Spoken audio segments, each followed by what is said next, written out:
Welcome to the Blitz, everybody. I guess we're just going to go straight out with no intro again this week. That's twice in a row for those of you keeping track and paying attention. I know Coach will say something about that. So just insert awesome 80s retro music right here, and we'll just go ahead and get this thing started.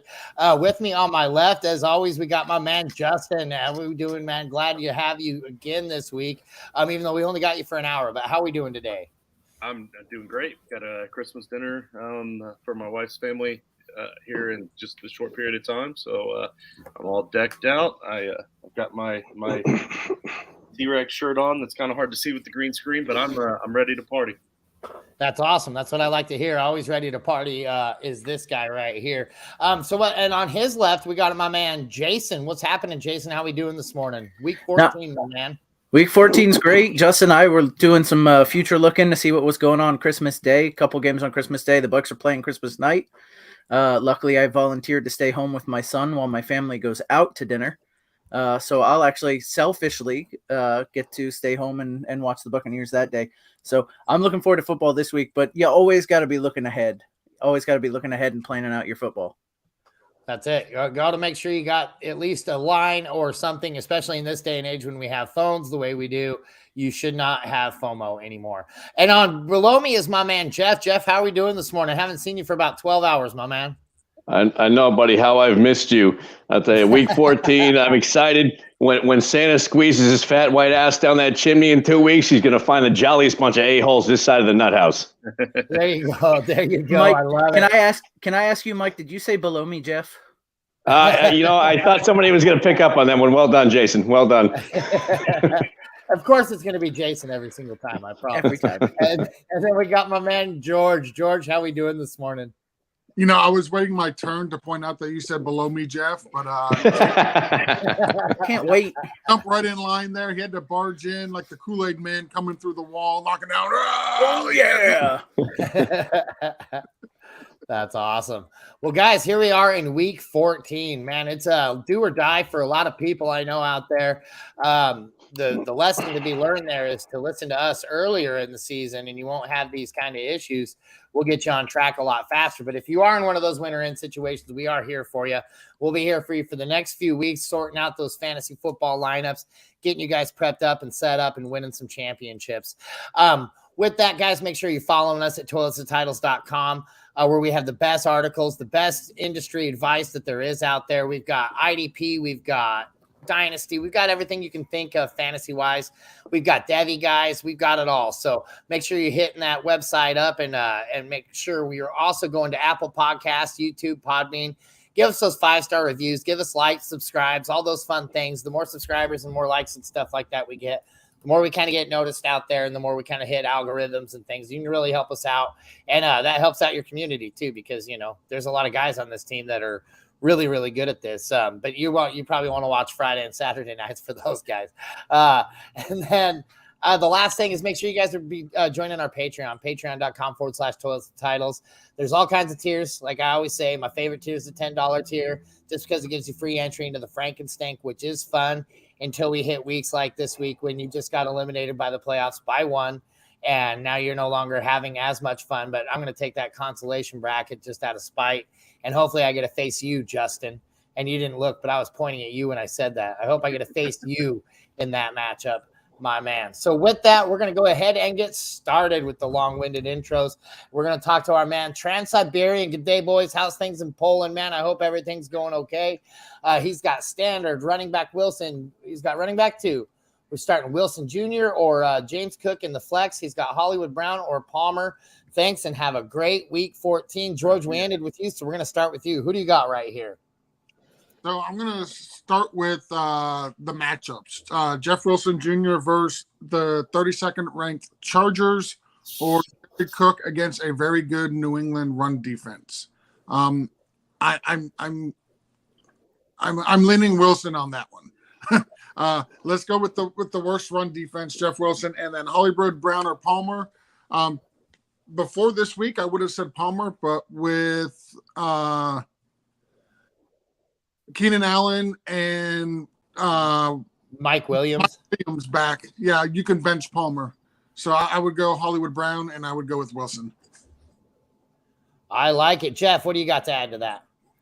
Yeah, I think George kind of hit it on the head as far as the matchups are concerned. I certainly like Wilson Jr. I know that Allen and Mike Williams are there, but I tell you, against the Patriots defense, I'm not as positive about Hollywood Brown. I might take a shot on Palmer, so it's kind of a toss-up. I'd lean Palmer more so than Hollywood Brown, just because the Miami defense has given up a ton this year. I like it. Jason, what do you have to add to that? Well, so I'm Jeff Wilson for sure, for what George said, but I do want to take Hollywood Brown here. I think they can take away Hopkins on the other side.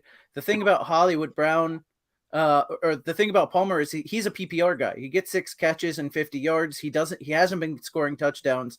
This is a standard league, so this is 5 points for you if you go with him and he doesn't score. And with Mike Williams and Keenan Allen back on the field, I don't see there as an opening for Palmer to score. So for me, it's Hollywood Brown to take one deep. I don't mind that. Justin, what do you got to say here? Wilson is the lock, and I think I'm going to split the votes here on the flex, because I agree with Jeff on Palmer here. I think Palmer's proven his ability to have standalone value even with the other 2 guys in there. So I think as far as a floor play goes, I'm going to stick with Palmer for sure. If you need a big game out of a big flex spot to try to seal up a certain seed in the playoffs or whatever, if you absolutely need a big game, then maybe you go ahead and go with Hollywood, because he does have that big play potential. And for me, I'm going to be leaning on Wilson Jr. as well. So that makes it consensus on that one. But that brings me to the tiebreaker on Hollywood Brown versus Palmer. And I think Hollywood Brown coming back on that offense, I think that he had a lot of confidence from Kyler Murray in the beginning of that. So I think you're going to see the offensive mind still kind of staying along with that pace. I actually like Hollywood Brown a lot today. I feel like, again, DeAndre Hopkins could get a little shadowed, although easier said than done against DeAndre Hopkins. But I still like Hollywood Brown. I like the offensive opportunity more in that game. Brandon Morning, good morning. Brandon Williams, good morning. Sorry, we're getting ahead of myself there. Is it everyone going to the playoffs? And I'd say I'm about a 50-50 mix. Is everybody there? Everybody's going to the playoffs here? Yeah. I'm going into the playoffs in most of my leagues. I got a couple that are win and get in. But for the most part, I've locked up the playoffs in most of my leagues. Same here. Yeah, it's exciting. He says he's in a big dilemma. He needs to start 2. We got Keenan Allen, Jalen Waddle. We got Lockett and or Devonta Smith. Start Rachaad White or Z-Knight. So I think it's Zonovan. Who would you start here, Justin? Well, he went on later to say that it's 2 wide receivers and 1 RB. Gotcha. By the way, so start 2 wide receivers out of these. Dude, Waddle he's been slipping. Like he's still consistently getting the same amount of attempts, targets and receptions and yards, but he's not getting those touchdowns that he was at the start of the season. But you still can't bench Waddle. And then Keenan coming back, bouncing back. Devonta Smith has been playing much better lately. Lockett is the go-to guy. You've got a tough decision here to make. So that's what we're here for, right? So I think I've stalled long enough, and I think I'm going to go with Waddle and Devonta Smith on this one, and then the 1 running back with Fournette playing. He is definitely playing at. They've got a lot of running backs there in New York. I still think that Rachaad White has a lot of standalone value as well, especially as the passing down back. And I don't think that Fournette's going to be 100%. Believe it or not, Tampa Bay's probably still going to make the playoffs because they're probably still going to win their division. They're not going to want to run Fournette into the ground. I'm perfectly. I mean, he's the playoff guy. I'm perfectly okay with starting Rachaad White here, but I'm interested to see what Jason has to say after checking. Jason's shaking his head, man. Jason's ready to just vent. Let's see what you got, Jason. But also, he already hates me, so just take that. Well, so with the Waddle thing, I want to get George's impression on it, because I think the Waddle thing's been the fact that he's been not 100% healthy. Last week, he kept coming in and coming off the field, coming back in, coming off the field, and being rather inefficient because of that. So I want to see what his health is like, because for me, it's Lockett it's Waddle and Allen to start, assuming Waddle's healthy and we think he's going to be on the field the whole game and play. That matchup against the Chargers is so good. And then the matchup against the Miami secondary is pretty good. Allen's been a PPR machine, and he didn't say whether it's PPR. I'm just going to assume half point and go from that. The San Francisco 49ers, and George can fact check me, I believe are the number 1 team this year against the run. The Tampa Bay Buccaneers, and this one I know for sure, is the last team rushing.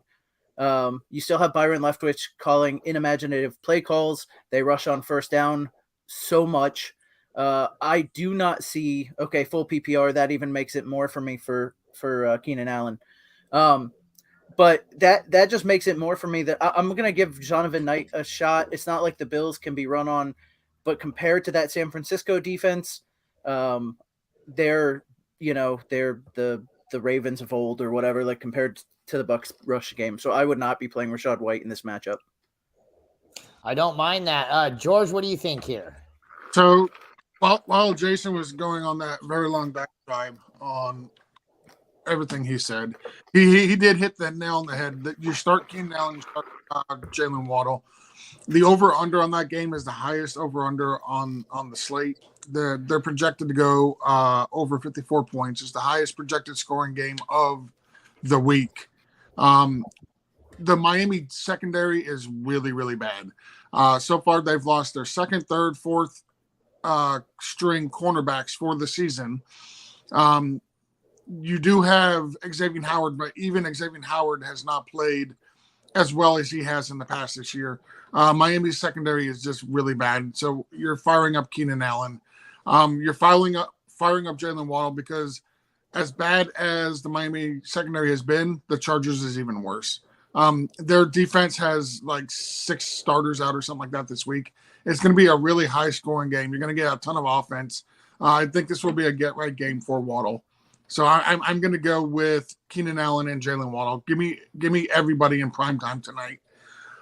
As far as the running backs go,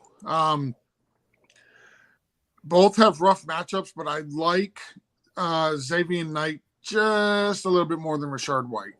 The last 2 weeks that Knight has started, he's got over 100 yards in both games, 8 receptions for 62 yards on 8 targets over that span as well.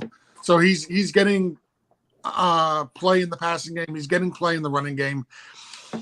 It is a difficult matchup with the Bills, but Buffalo has allowed 10 receptions to running backs DeAndre Swift and Ramondre Stevenson the past 2 games. I'm going to take the chance, and I'm going to go with Xavier Knight here. Excellent. I don't mind that at all. I think he's going to have himself probably a similar game today. Jeff, what do you think here?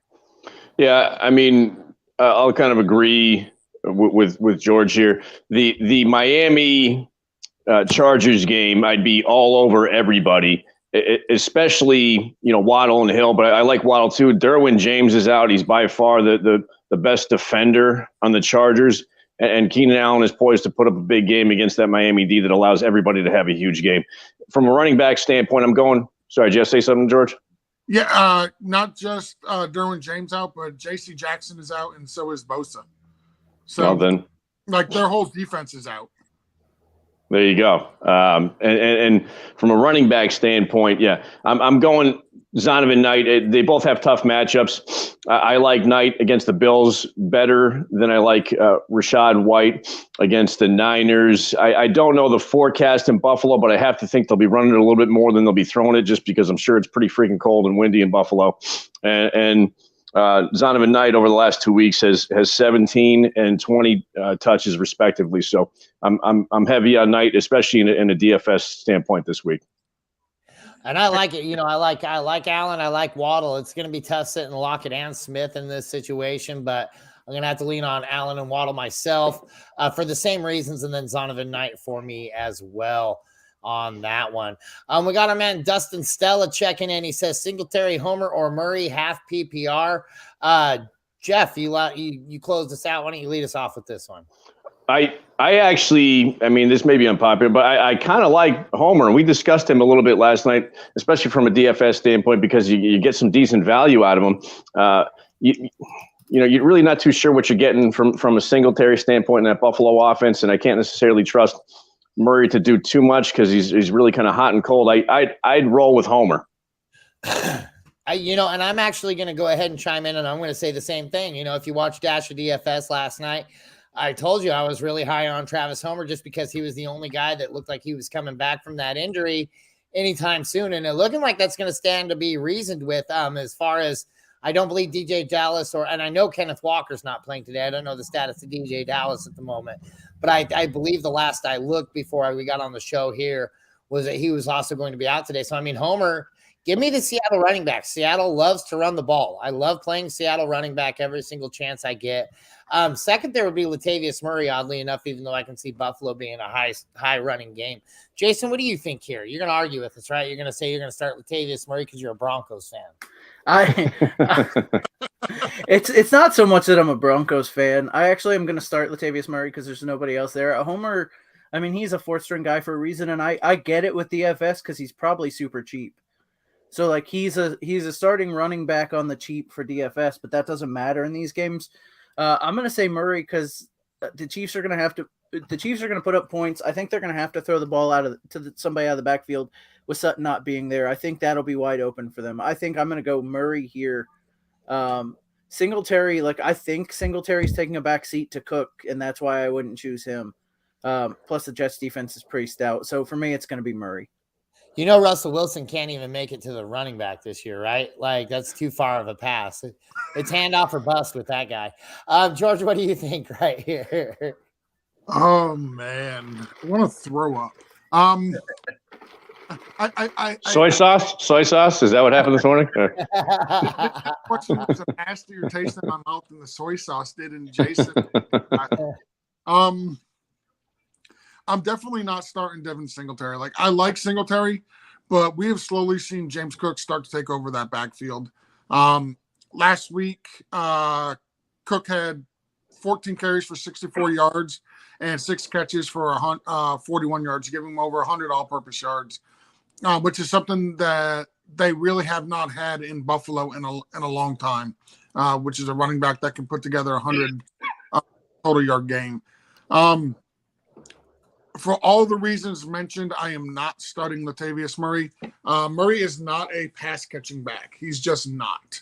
And I don't trust Russell Wilson to be able to get him the ball, like Mike said. I mean, that's a little bit of a hyperbole, but, at the same time, it's almost kind of not. So process of elimination, give me Travis Homer. He may be a fourth-string guy, like Jason said, but you know what? The first 3-string guys are not playing. Opportunity will be king, and he is the starting running back on a team that wants to establish the run. Boom. Love it. Justin, argue with that. So I heard on a podcast recently and didn't believe it. I had to go back and look, but it's true. The Denver Broncos have not beaten the Chiefs since the Obama administration. But anyway, I knew it. That out there. I knew it. Yeah, and this guy here is a Broncos fan. Yep. But anyhow, I'm going with Murray, and it's pretty easy for me. Homer hasn't had more than I think 2 or 3 carries in a game all season, and not to obviously the opportunity is going to be there this week, but they do have. The other guy is spacing my mind, even though I just picked him up 20 minutes ago in the league, and I have to start him. Tony Jones? What's that? Tony Jones? Yeah, Tony Jones. So they have somebody. They have somebody there, but I'm with you guys on Singletary. I can't really start him in this situation with Cook coming up, but Murray has averaged 15 rushing attempts over the last 3 weeks. And I'm with Jeff in that he's kind of hot and cold, you hit or miss, but you're in a win or die situation here based off of another comment that you made later. And I got to tell you, if I'm in a win or die situation, I want a guy that I know is going to touch the ball 15 times. And somebody has to step up and be productive. So I'm going to go with Murray. Hey, Justin, I got a question for you. Yes, sir. Soy sauce bet. I bet you Travis Homer gets more than Say that again. Soy sauce bet. I bet you Travis Homer gets more than 3 touches this week.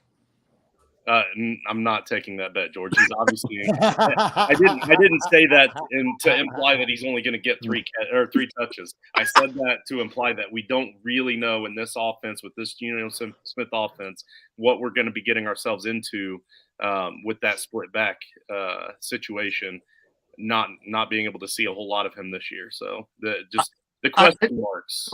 I know what you were saying. I was just hoping to sucker you into a bet. That's all. Just say I'm scared. We can move along.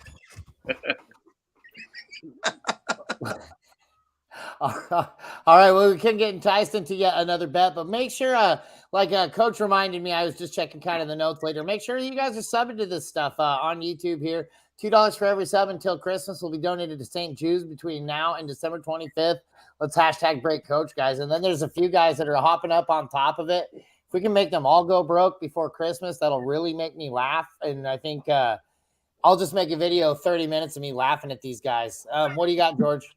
Oh, I was just pointing at Jason along with Justin because Jason's in on that as well. Yeah. Yep. Jason, yeah, I love it. So make Jason go broke. He's already homeless, guys. It's not going to be that hard. I'm telling you.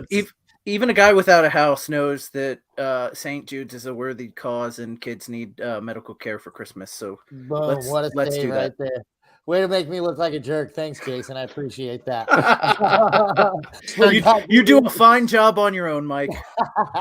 That's all I can ask for then, as long as you're recognizing it. We got our guy D. Louvier saying, sweet morning, fellas. What's happening, man? Glad you could join us today. The lube. We got Dustin, our Patreon, saying, what's up, guys? The only sad question I have is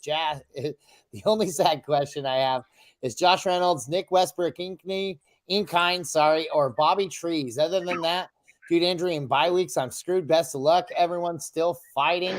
Now with Bobby Trees, I hope he's talking about the guy from our chat because I'm starting Bobby Trees every time in this game, right? Because Bobby Trees gets it done. No, I'm going to go ahead and let you start this one off, Justin. Who do you got? For me, it's Westbrook IKEA.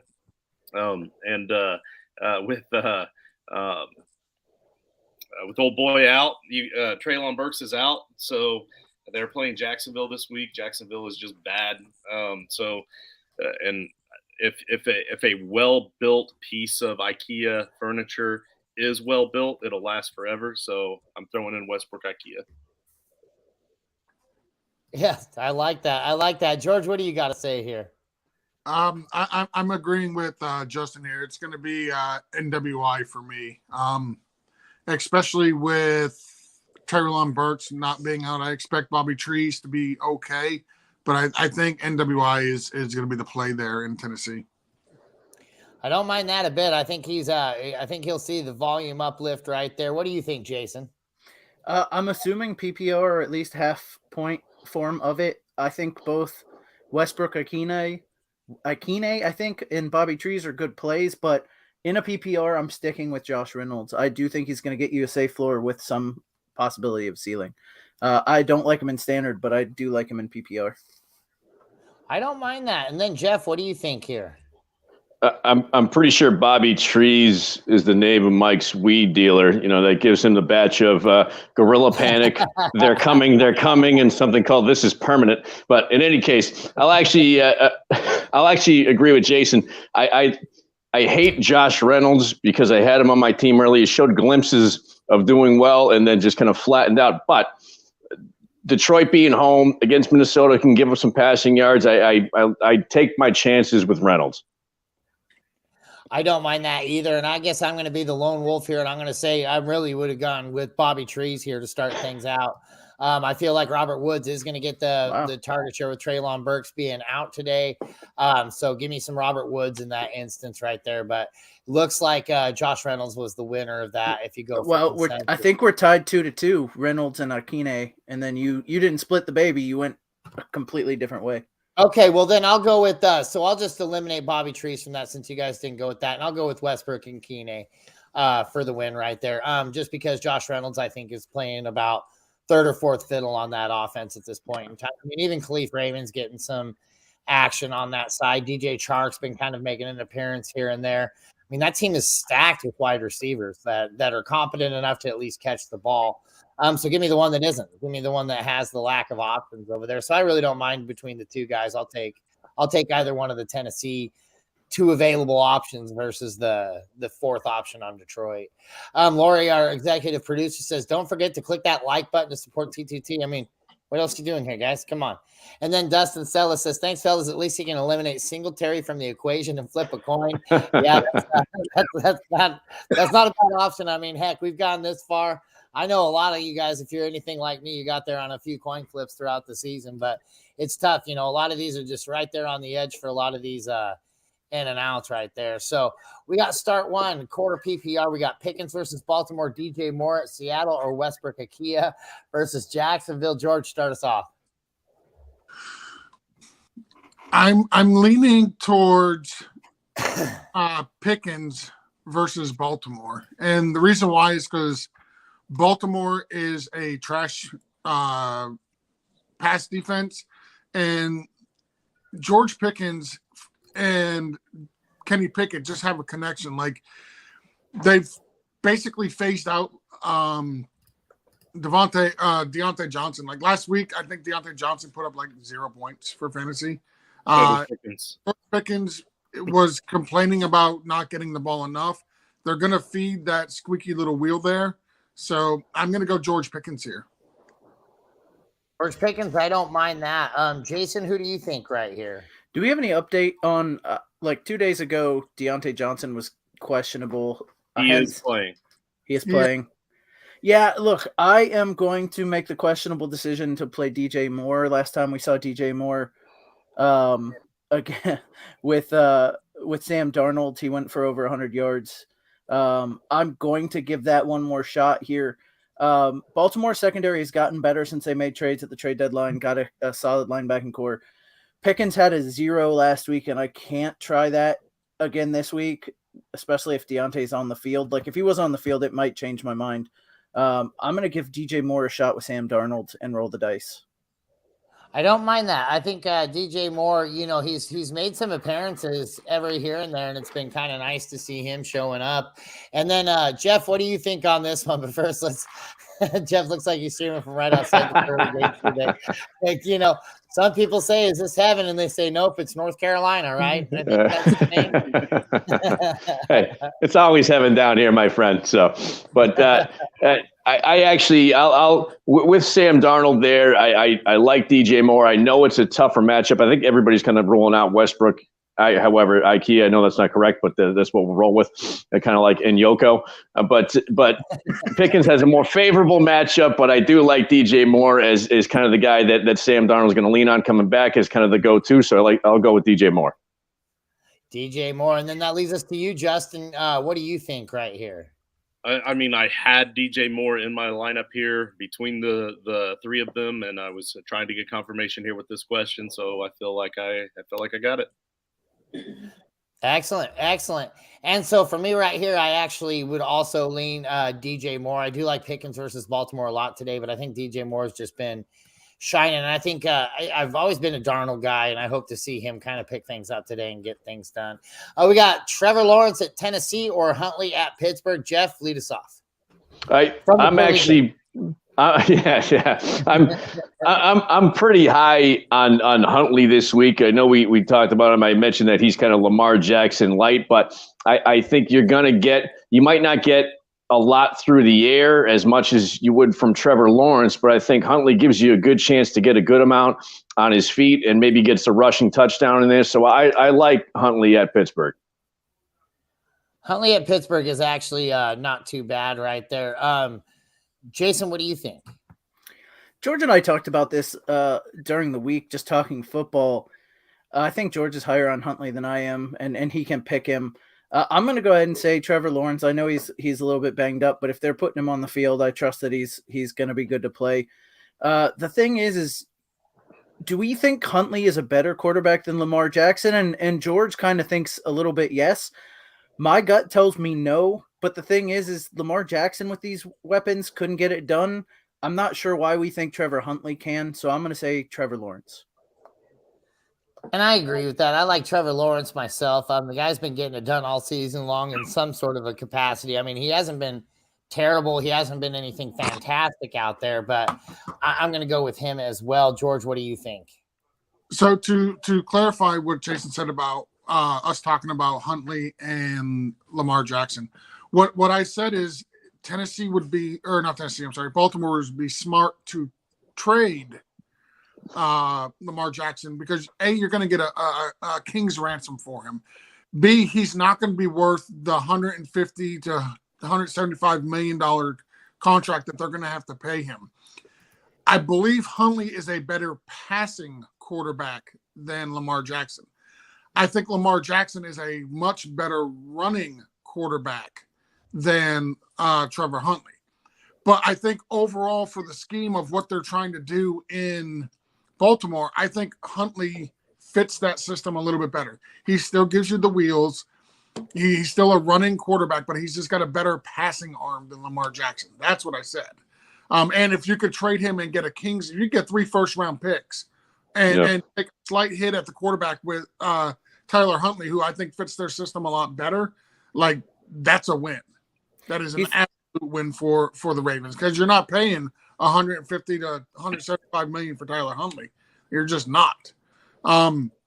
As for Huntley versus Tennessee or Pittsburgh or Lawrence versus Tennessee, Tennessee is one of the best defenses in the NFL. I don't care what anybody says. You got Trevor Lawrence, a toe injury. Easy to get that toe injury re-aggravated during the game and him have to leave. I'm not playing Trevor Lawrence against Tennessee. I'm definitely going Huntley against Pittsburgh. Pittsburgh is 24th against opposing quarterbacks. Dating back to last year, every time Huntley has had to come in and fill in for Lamar Jackson, he's rushed for a minimum of 40 yards. He averages 59.7 yards a game on the ground, filling in for Lamar Jackson. The problem is he doesn't have a whole lot of passing yards, but he's got that safe floor. He averages 1.5 touchdowns on the ground and in the air in the games that he fills in. I'm going to go with Huntley against a very bad Pittsburgh defense. And I don't mind that either. Like I said, Huntley's looking good out there, and I think you're right about the contract there. But I would think that I would like to pay Lamar Jackson. I think he's an overall generational talent. I just don't think he's gotten any good weapons, and I'd like to. That'd be cool if they could somehow sweet talk a trade between Lamar Jackson and Denver and get rid of that Russell Wilson problem that we're going to have for like the next 18 years or whatever Bobby Bonilla contract they came up with for him. Mike, your Broncos are like my wife, okay? And what I mean by that is, like, she's stuck with me for at least the next 4 or 5 years. Your Broncos are stuck with Russell Wilson for 4 or 5 years. Neither one of us are going anywhere anytime soon, okay? If we can get back to the quarterback matchup, George said something fancy about the Steelers or who's allowing points. The Titans have allowed 22 points to opposing quarterbacks. They've allowed 20 or more 7 times, 19 2 times, 30 or more 3 times.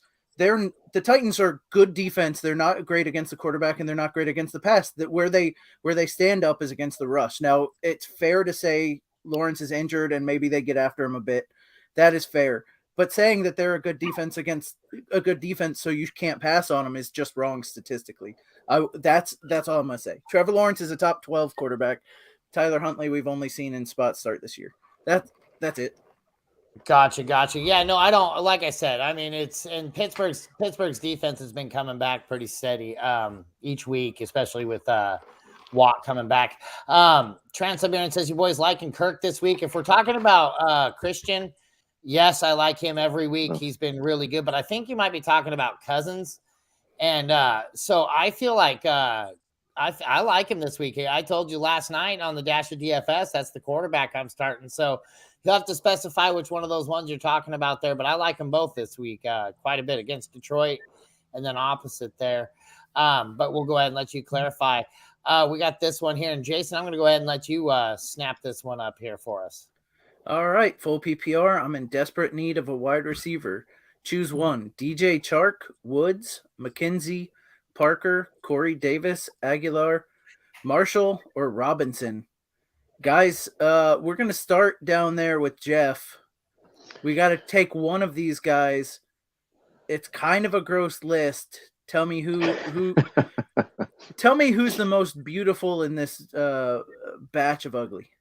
Well, if we're taking one, I'm going Woods just because I think he, and we talked about it not too long ago, he's kind of the go-to guy or should be the go-to guy in Tennessee. I'm assuming we're talking about Robert Woods there, but of that list, I mean, the other guys are very hit and miss. You might say DJ Chark has some opportunity, but there's a decent amount of guys on Detroit to throw to. So I'm going to go Woods.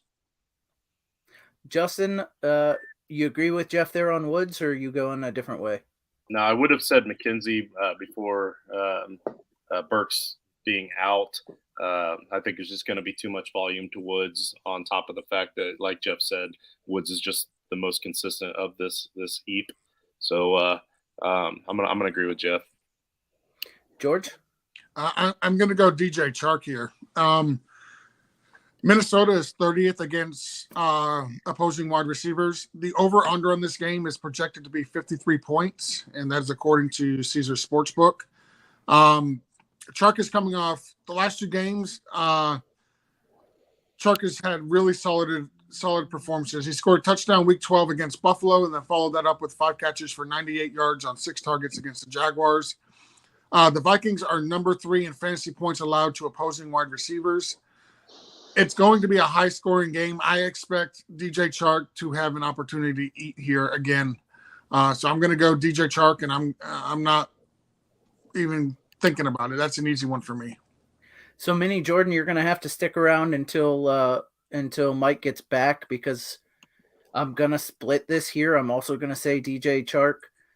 So we've got 2 for DJ Chark and 2 for Woods. So guys, remind me when Mike gets back that we're going to have to split this one back up and see who Mike likes. But personally, it's DJ Chark for me. You know what? We don't have to. I'm changing my vote because I'm looking at the injury report, and there are a lot of defensive players on both sides that are out this week as well. So I'm agreeing with George that this is going to be a high-scoring match. While I still love the volume play with Woods, I did not realize that they had this many guys out. Yeah, definitely with the high scoring. I'm gonna switch my vote to DJ Chark. All right, so we don't have to wait. Minnie Jordan, I guess you can. I was just trying to keep Minnie Jordan watching, but now you can. Now you can shut it off. Do us a favor though, if you are going to shut it off, hit subscribe. That way you know whenever we are live. Subscribe to YouTube for us. Hit that subscribe button.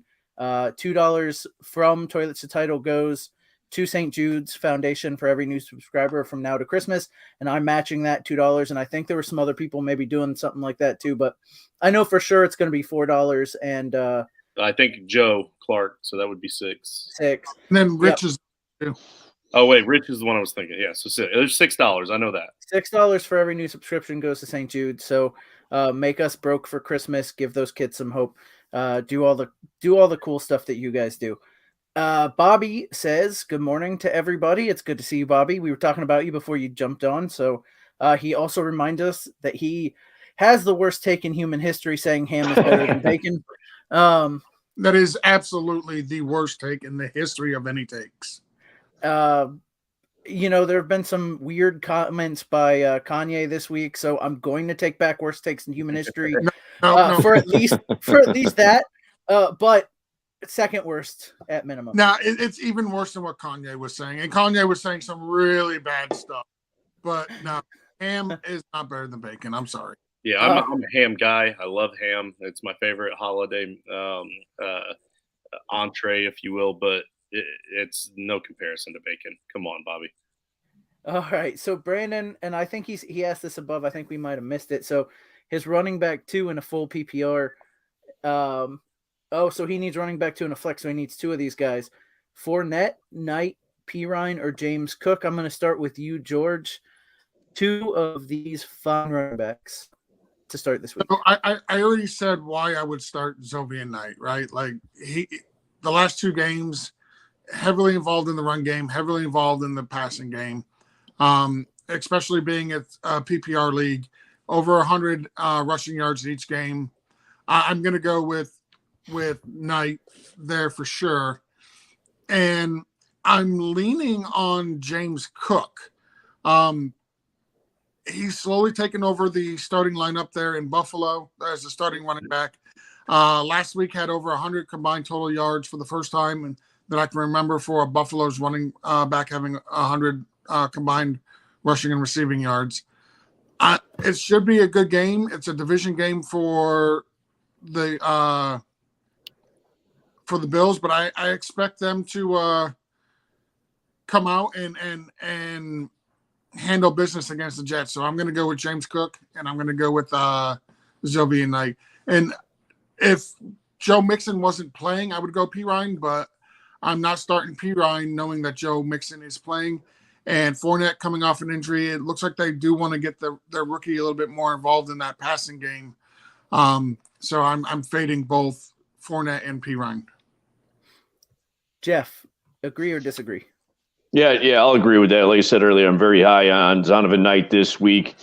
But and Fournette, and usually I would kind of lean that direction. But yeah, it seems like the Bucs are leaning more on Rachaad White, especially with Fournette being a little bit banged up.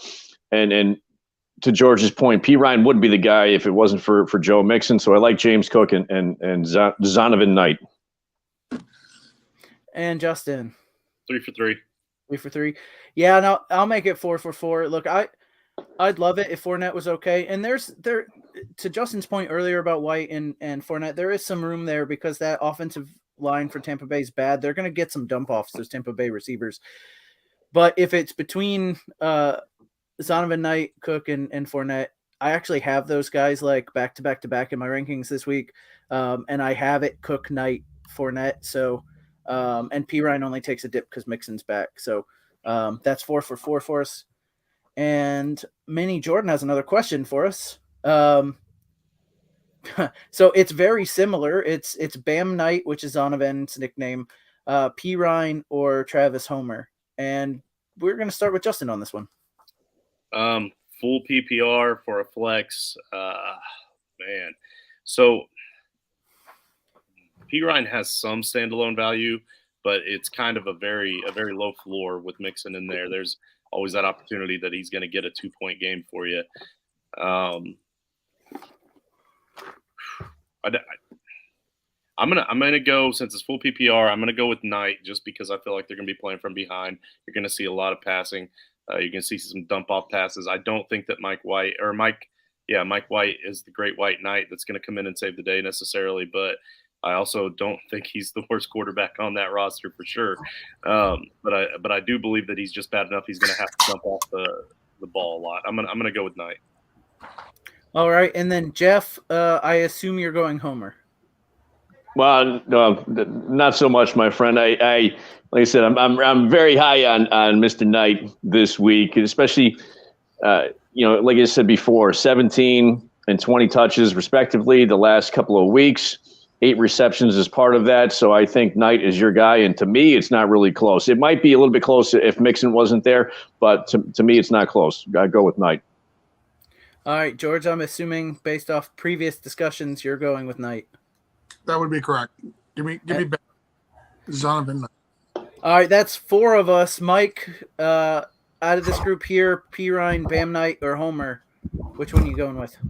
I got to go with Homer here as well. I mean, I just really like Homer's opportunity today. I know it's full PPR. I don't see a whole lot happening as far as the passing game goes for him. But, man, that they don't ever stop handing the ball off to the running back in Seattle.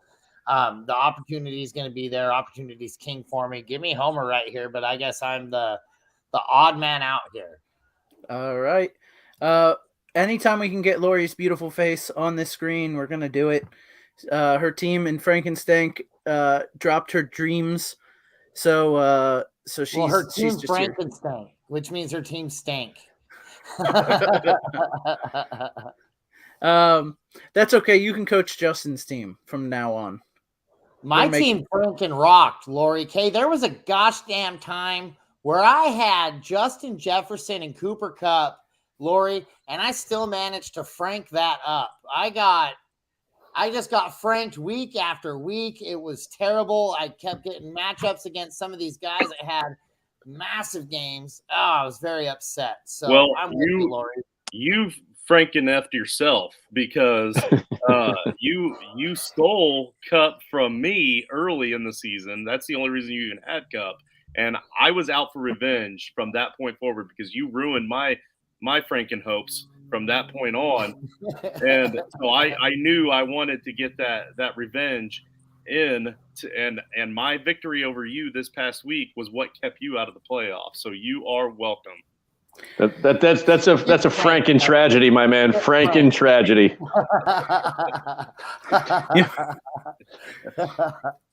Oh, Brandon Williams with the genius idea. Can you unsubscribe and resubscribe? Unfortunately, that doesn't count on the numbers, or else I'd say yes, because that would be great because you could break them. No, you cannot do that for the whole charity thing. But what you can do, Brandon, is you can log on to Apple Podcast and give us a 5-star review, because the next 5-star review that's not from a guy on the team is getting the CD Lamb rookie card that I still have not been able to get rid of. So it's a CD Lamb rookie card. I don't know cards well enough to tell you anything about value or anything, but the next 5-star Apple review that gives us a good comment, you're going to get a CD Lamb rookie card. You just got to post in there your Twitter handle or a way for me to contact you. Hey, Lori, 5-star Apple review, quick. Lori, if you're watching, post a 5-star Apple review and then send me the card. That's it. Hey, she's our executive producer. She doesn't qualify. We got Bobby Trees checking in again, saying DJ Moore, Elijah Moore, Gallup, Isaiah McKenzie, or risk it all with Jameson Williams. Bobby Trees is a man after my own heart. I love the gamble in this man.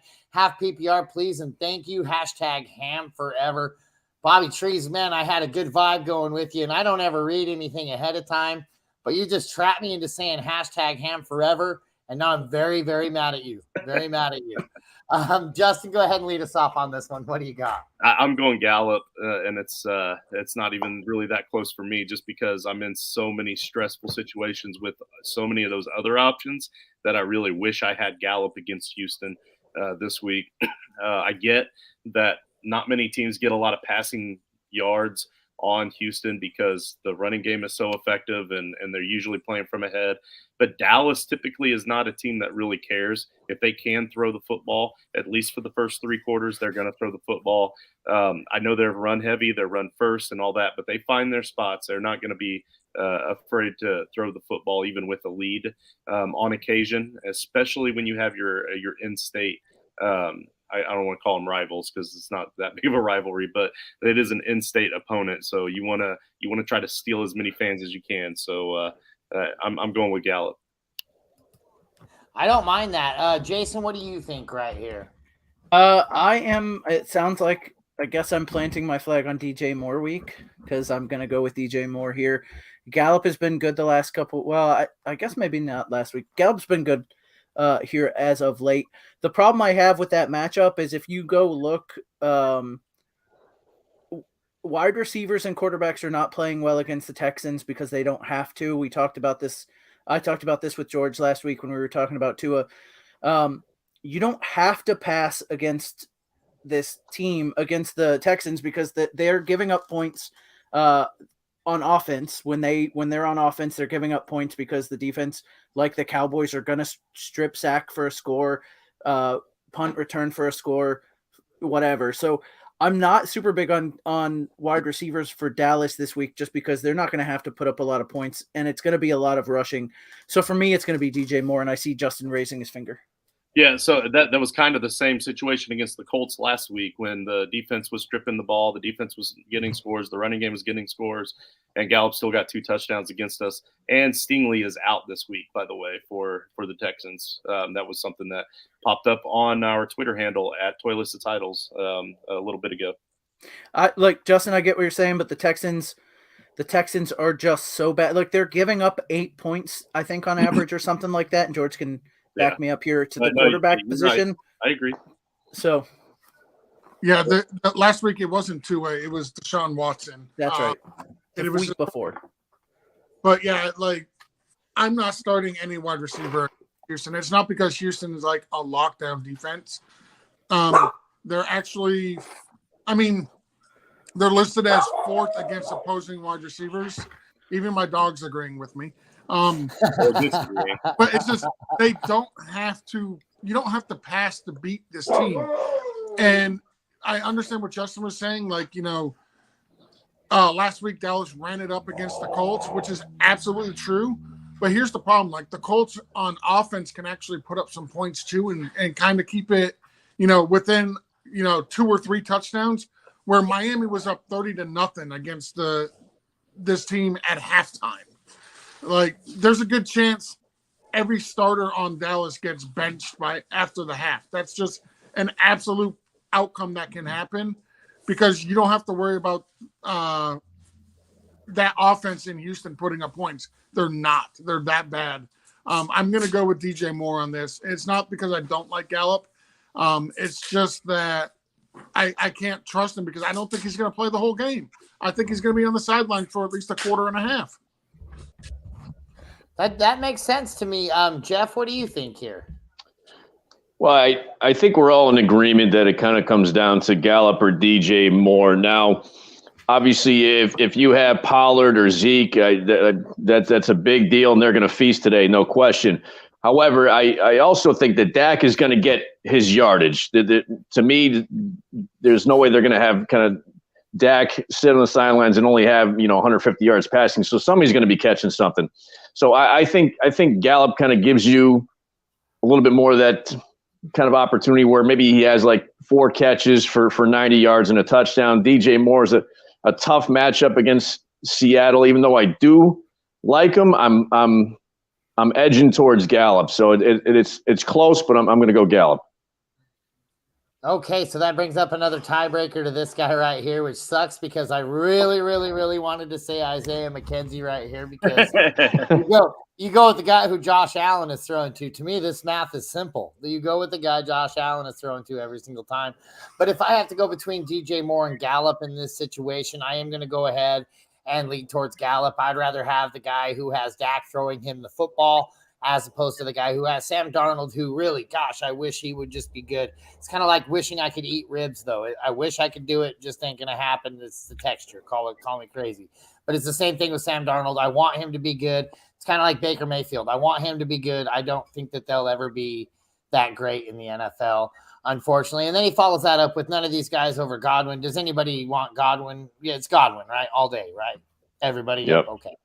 Yep. I dig it. We got another Homer or Knight here. I think we've gone 4-1 Homer versus Knight, right? Or 4-1 Knight versus Homer.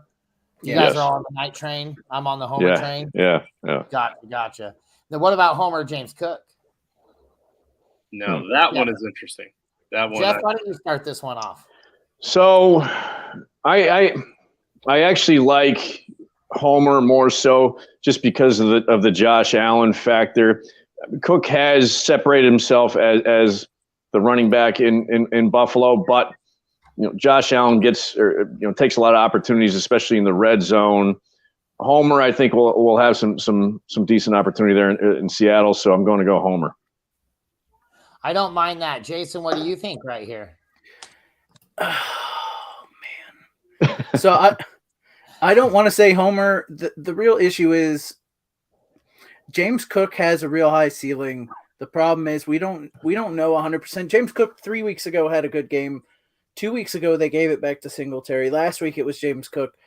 I think James Cook is taking over this backfield, but I don't know for sure. What I do know is Homer is 100% owning this backfield, except for maybe Tony Jones.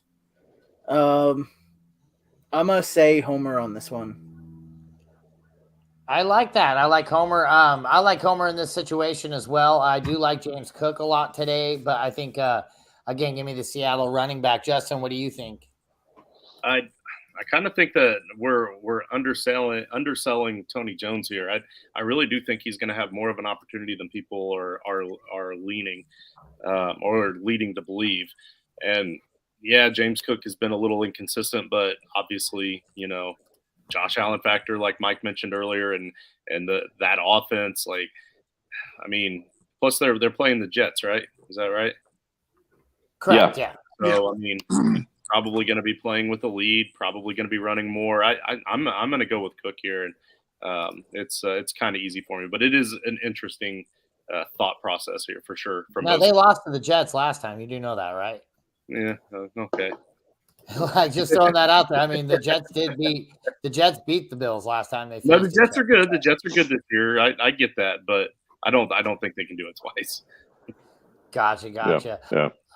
George, what do you think here? Yeah, this excuse me. I do agree with Justin. I think Tony Jones is going to play more of a role than people are expecting.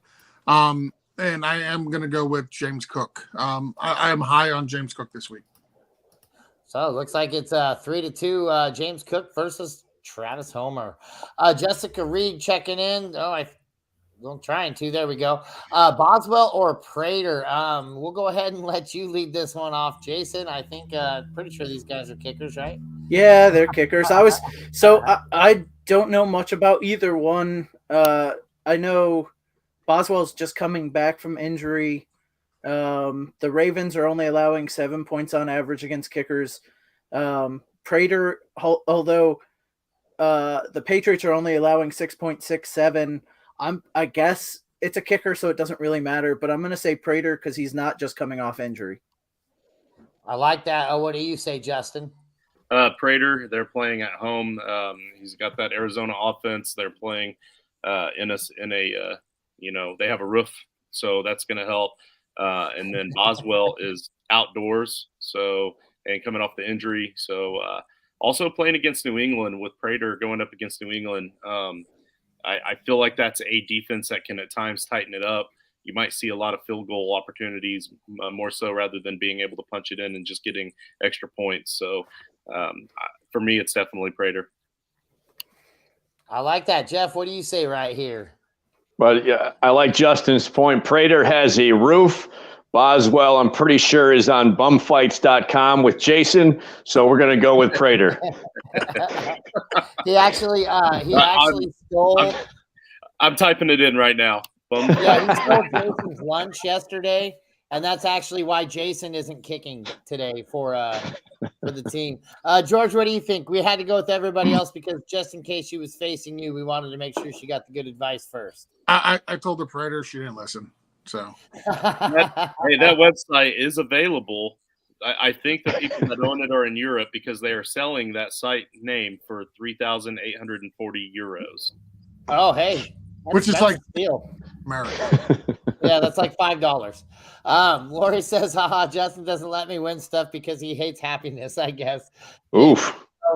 As a guy who knows Justin, I think he does hate happiness. He's a Colts fan. Of course he hates happiness. That's exactly what I was going to say, man. That's actually $4,000, $4,047 in American money. So the value of the euro is better than the value of the American dollar now. It has been for a while. Yeah. Only a brief second during COVID did the dollar take the euro. I think that's fake news, but anyways, no, I'm just kidding. I don't pay attention to shit like that.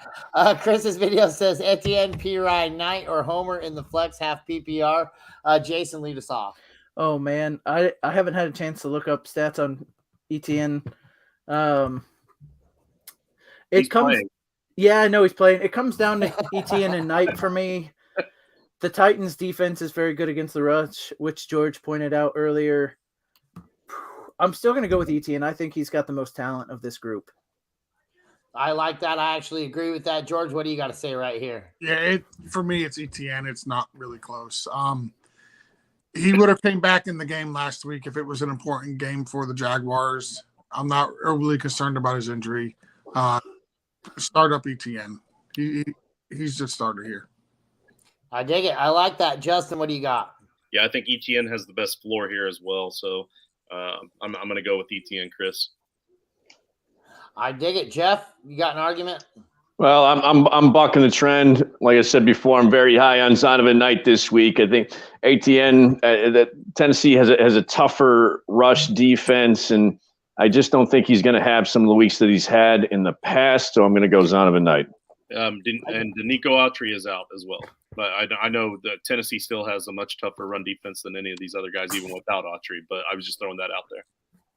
Yep, and I actually like Etienne right here too. Although I can't argue with Jeff right there. I think that's a great point. I like Zonovan Knight and I like Homer a lot today. I think between those three, the only guy that I'm solidly sitting right here is P. Ryan. So I think I'll actually lean Etienne here as well. He says Hollywood, Pacheco, Foreman, or Knight half PPR. How you feeling about Knight in this one, Jeff? I do like the Knight train, for lack of a better term.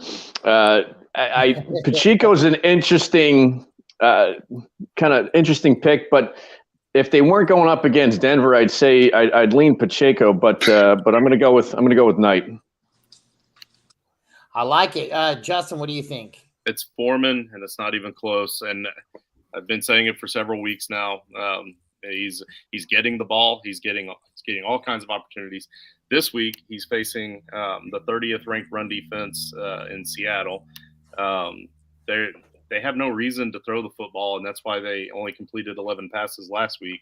Like and he passes the eye test. The dude looks good when he runs the football. So I'm not saying that was the whole reason that they were willing to get rid of CMC by any means. I'm not saying he's the next coming of McCaffrey, but this guy is more than good, and people are slowly starting to give him a little more credit, but definitely capable as your running back, especially against these other guys. I don't mind that a bit.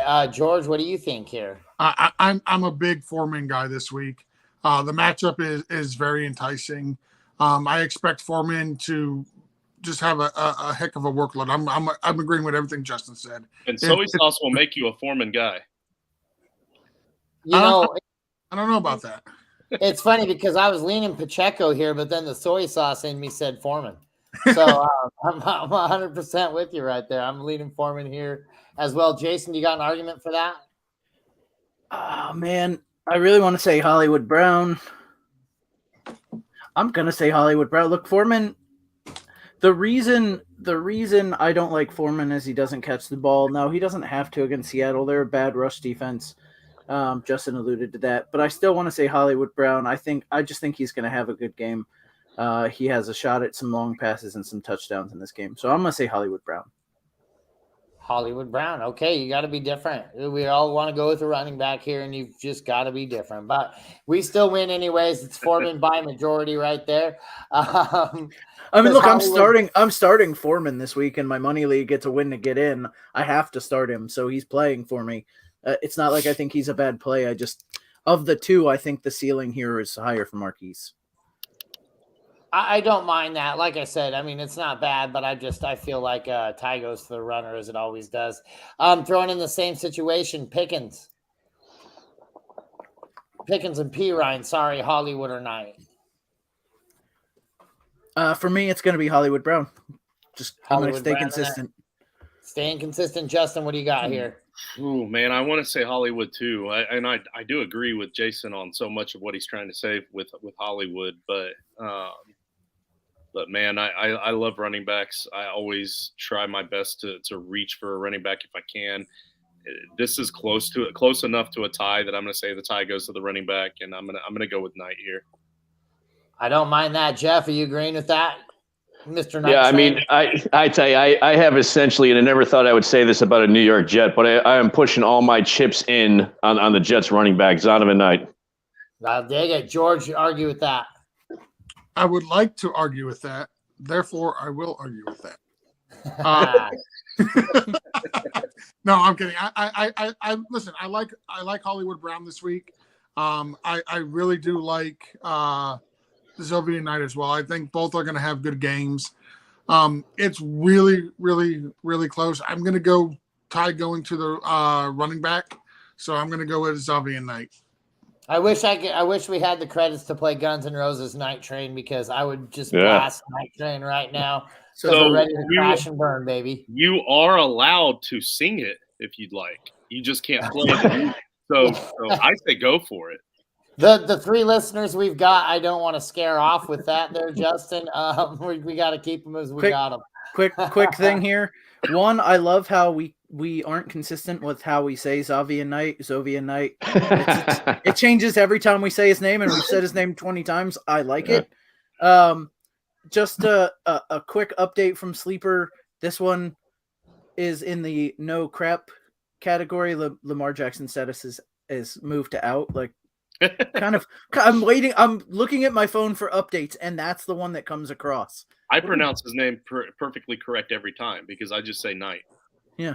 I just don't even try. Z Knight. If you say Z Knight, it also works pretty well. Yeah. We got Chris's video saying Foreman, Gabe Davis, or Hollywood half PPR.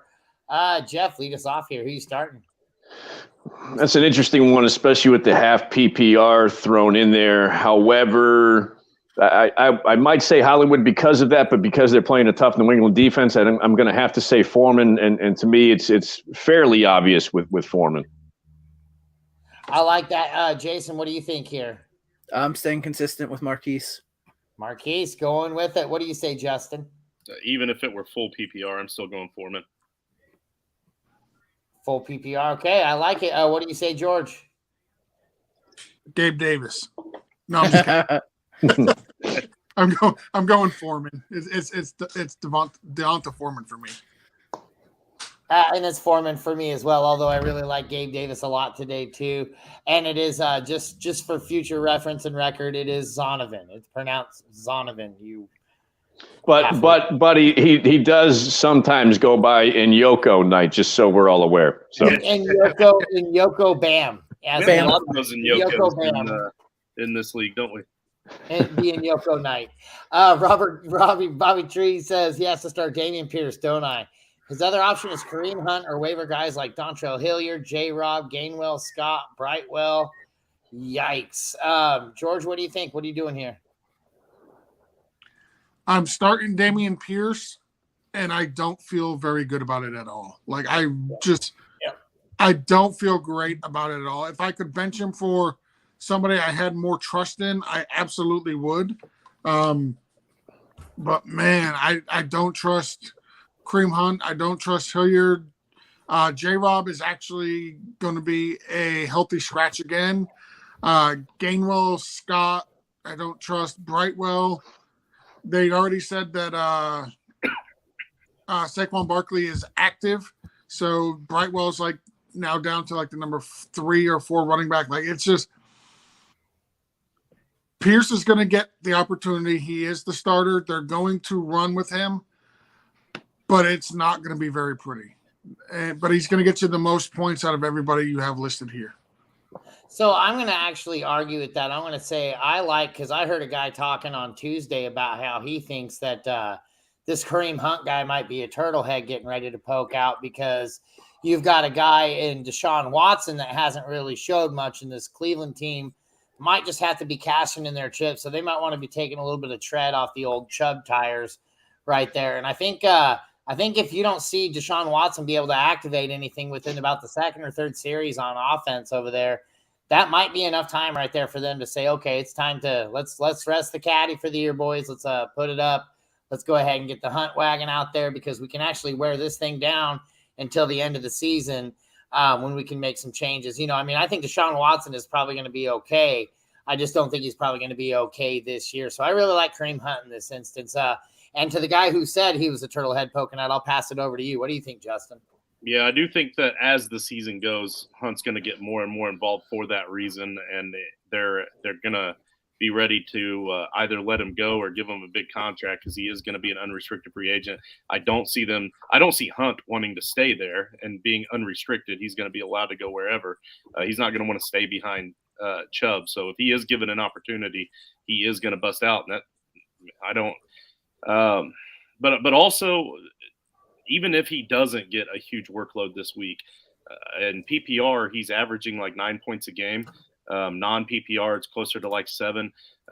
So I don't know what it is here, Bobby, but I think that's a pretty solid floor. And the last time he played against Cincinnati, he had, and that was just like 6 weeks ago, he had what would be equal to about, 11 points a game in PPR. He had 11 carries, 4 catches, so he was actively involved against that defense. I think that floor is good enough. And when it comes to Dameon Pierce, when they get inside the red zone, and I notice this because my son has Dameon Pierce, and he complains about it every single time. So it's kind of ringing in my head. Every time they get inside the red zone, they quit using Dameon Pierce. And I also don't really see them being inside the red zone a whole lot against the Cowboys this week. So I think I'm going to go with Kareem Hunt, but either one of them definitely over any of those other options. I can actually agree with your son right there because they were scoring a lot of touchdowns when they were handing it to him inside of the 20 there at the beginning of the season. And then they about like week 7, they just kind of stop doing that and they stop scoring touchdowns at the same time. And it's like, come on, man, let's get this guy back involved. But yeah, that's like I said, that's why I'm leaning Kareem Hunt. Jeff, what do you think? You guys make some good points on Kareem Hunt, and I definitely can see where you're coming from. I still don't think you can take him over Pierce, so I'm going Pierce. I like it. And then Jason, we ended with you on this one, right? Yeah, look, I can't go Pierce against the Cowboys. I'm not sold on Hunt against the Bengals. I mean, I probably, as gross as this sounds, I think Gainwell gets a touchdown this week. So I would probably out of nowhere pick up Kenneth Gainwell and start him. I think you just really hate Bobby Trees. I've done so right by Bobby over the years. I think he knows better. Look, I just this is a payback for the bacon comment. Like Jason's totally sabotaging you. Well, look, I haven't seen enough out of Hunt. I know the Bengals run defense is stout. We all talked about what the Cowboys are about to do to the Texans. Pierce isn't getting touchdowns. He potentially is getting yards, except for 2 out of the last 3 weeks. He hasn't been getting yards. And he's playing against a very good Cowboys defense. So it leaves me looking somewhere else. Hilliard's not the place. J-Rob's a healthy scratch. So for me, Kenneth Gainwell gets enough standalone opportunity here that I think it's probably him for me. But luckily for Bobby and his bacon-hating ways, I am not in the majority here, so he doesn't have to listen to my advice. Oh, that's too funny right there. Yeah, I do think it is payback for Bacon all along after that last summation, Bobby Tree. So listen to us. Don't listen to him. He's still mad. He said he's waiting for Lamar to be ruled out so he can move him to IR. Do I stack Cousins with Jefferson or Goff with the Sun God? Man, I wish I could stack them both, but I'm leaning Cousins here. George, what do you think? I'm leaning Goff. You know how many weapons that he's got on that team right now?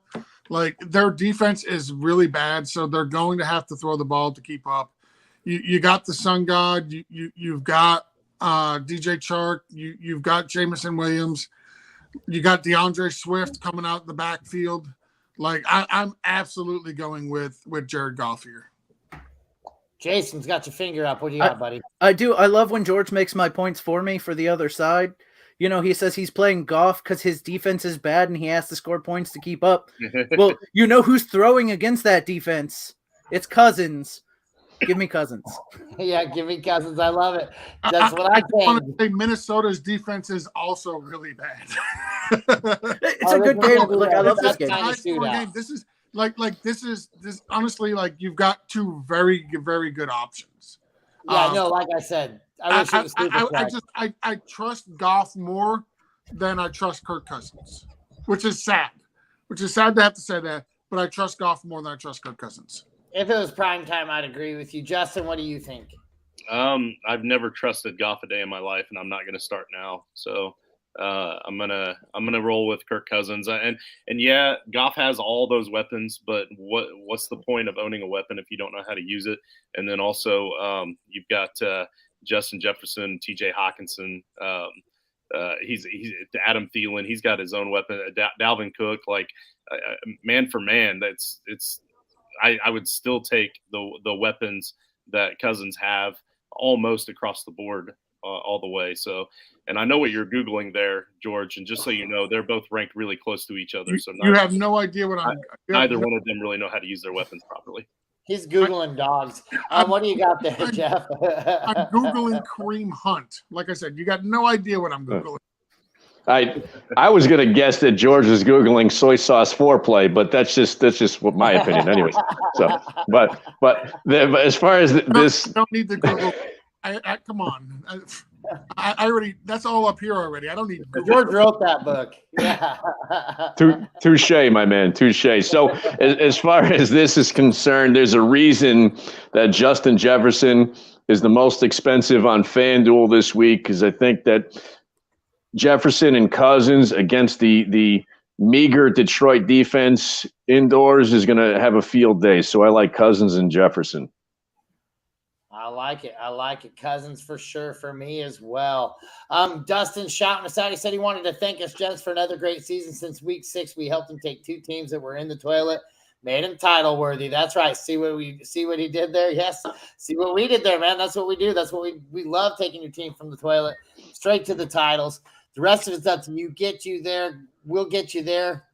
You're on the rest of the way, man. Love to hear it, Dustin. We love that you're a Patreon. We love having you on board. We love having you involved. Thank you so much, because without you, there wouldn't be any us. Definitely appreciate you, man, and glad that we got you there. Jessica Reed chiming in saying Philly Dorsett, Chris Moore, or Josh Reynolds PPR. And I don't know, is it just me, or every time you see Chris Moore, does everybody think Professor Chris? Like, every time I see it, I'm like, oh, that's what he's been up to. He's playing NFL football now. What do you got here, Jason? Who do you think?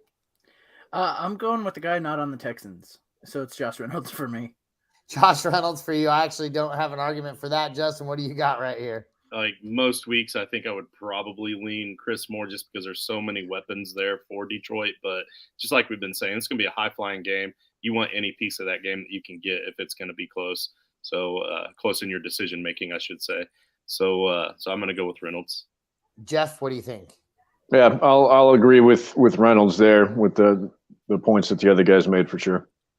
And I'll also say Reynolds here and then turn it over to George, because the just in case rule. No, I don't know. I'm leaning Chris Moore only because there was a week I had to start him early in the year in the Scott Fish Bowl, and he actually came through for me. It was like the best week he's had all season. And so that might be a little bit of biasness in there, but I'm leaning Chris Moore. Yeah, that's where the fantasy football gods are just picking on you. They're like, you know what, let's give him 1 week so that when the playoffs are coming around, we can really bite them. Yeah, it's rough too, because this is actually a question I put in there. But this week I've got like 3 guys on bye. I got Aaron Jones, Alvin Kamara, and another wide receiver. I forget who it is. They're all on bye. And this is an actual first round playoff game. So yeah, shout out to the NFL for throwing such an awesome bye week in week freaking 14. I hate you. Joe Clark checking in saying, hey, all, Evans or Gallup at wide receiver? Jeff, what do you think? And what's up, Joe? This is our man, Joe. Joe knows. Joey.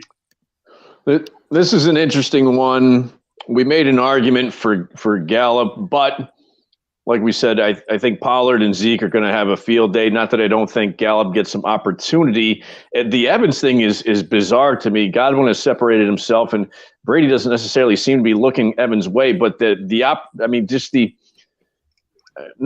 hate to use the word opportunity, but the potential is there with Evans. I just don't understand why he hasn't had the weeks that he's had. In any case, I still think that Evans is the guy over Gallup between the two.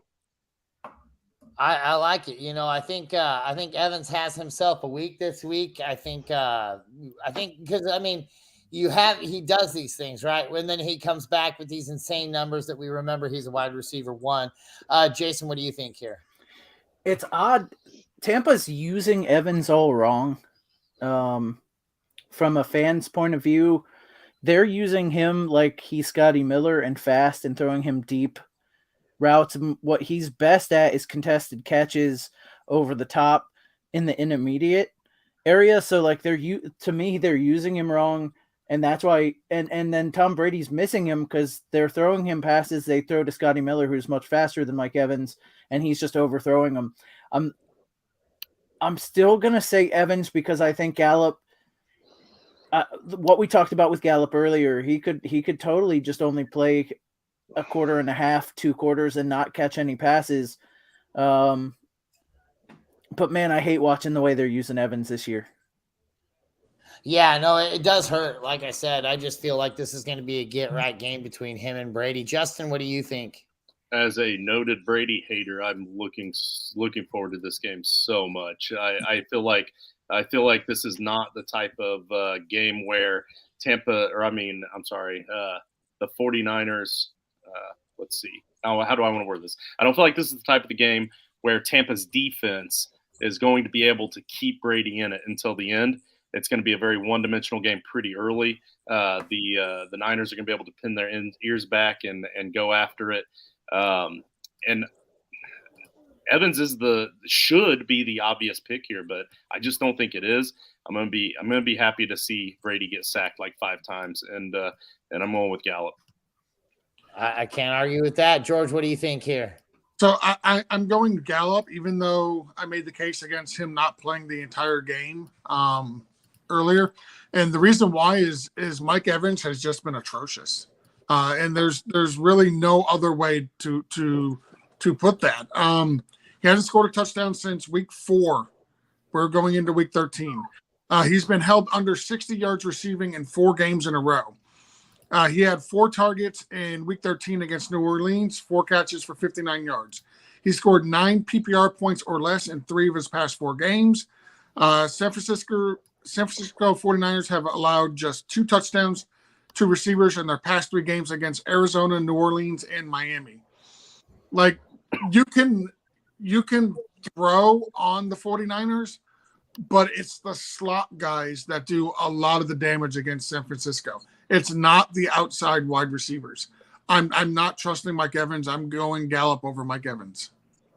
I like that just fine too. I don't really think this is a situation you can go wrong on though. Although if Mike Evans has a week like he's been having, it can definitely screw you. Where Gallup's been kind of on fire as of late, but I'm leaning Mike Evans this week, but it looks like Gallup is the winner there. Bobby Tree says New England or Manhattan clam chowder.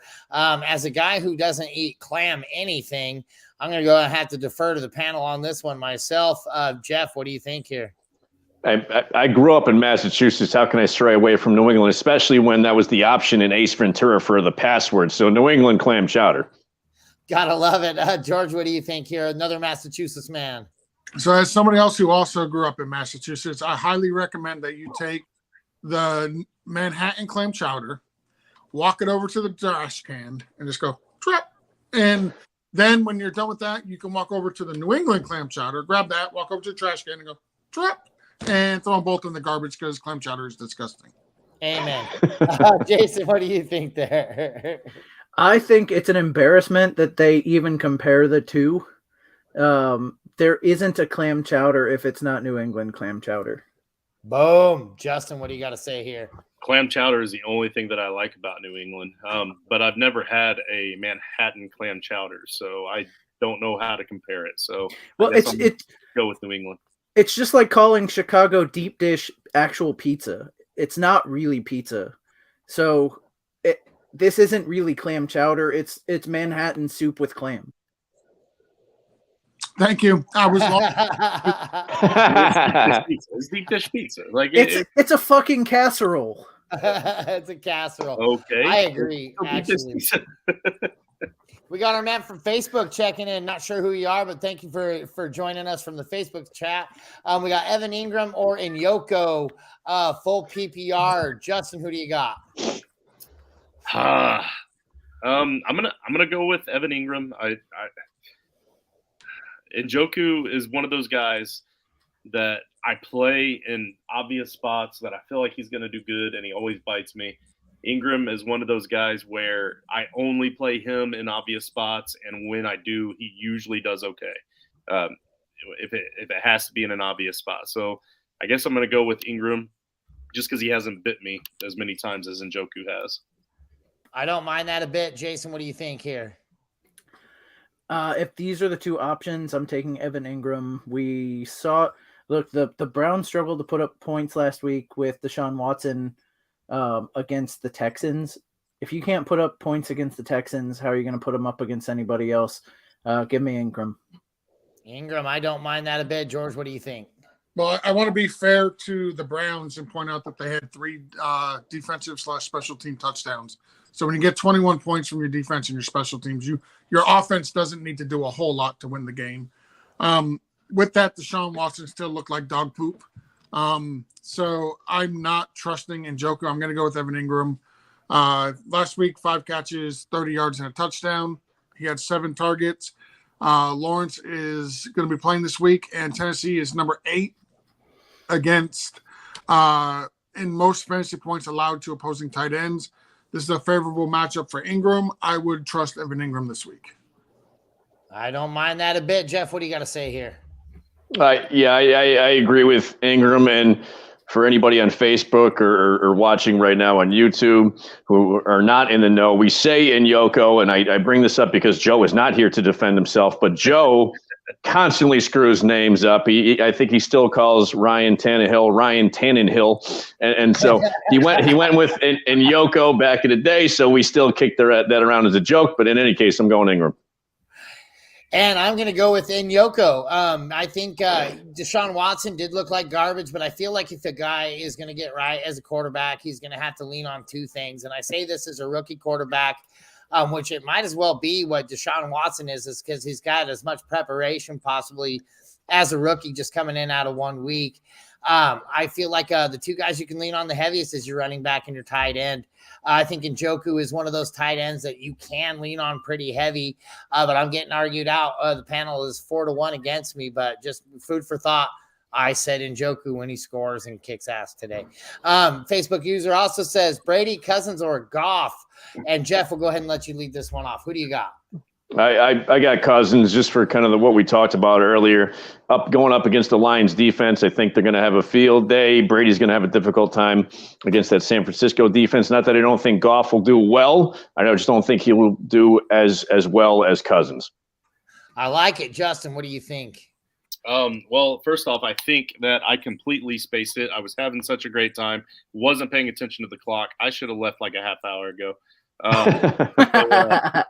I think this is my last one, and this is either Cousins or Goff. There's no discussion there. But in my mind, we talked about it earlier. It's Cousins, and a close one for me.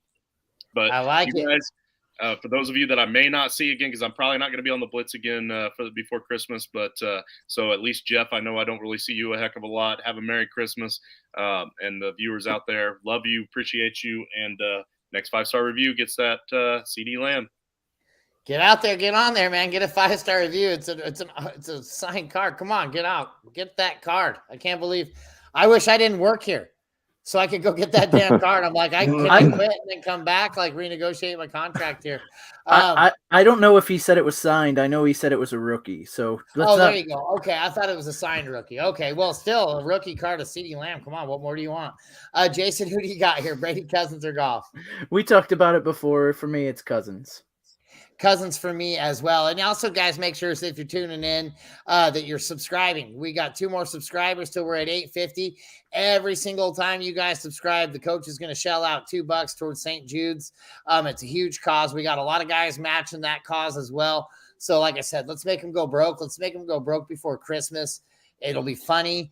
We can all laugh about it on New Year's. We can drink about it on New Year's.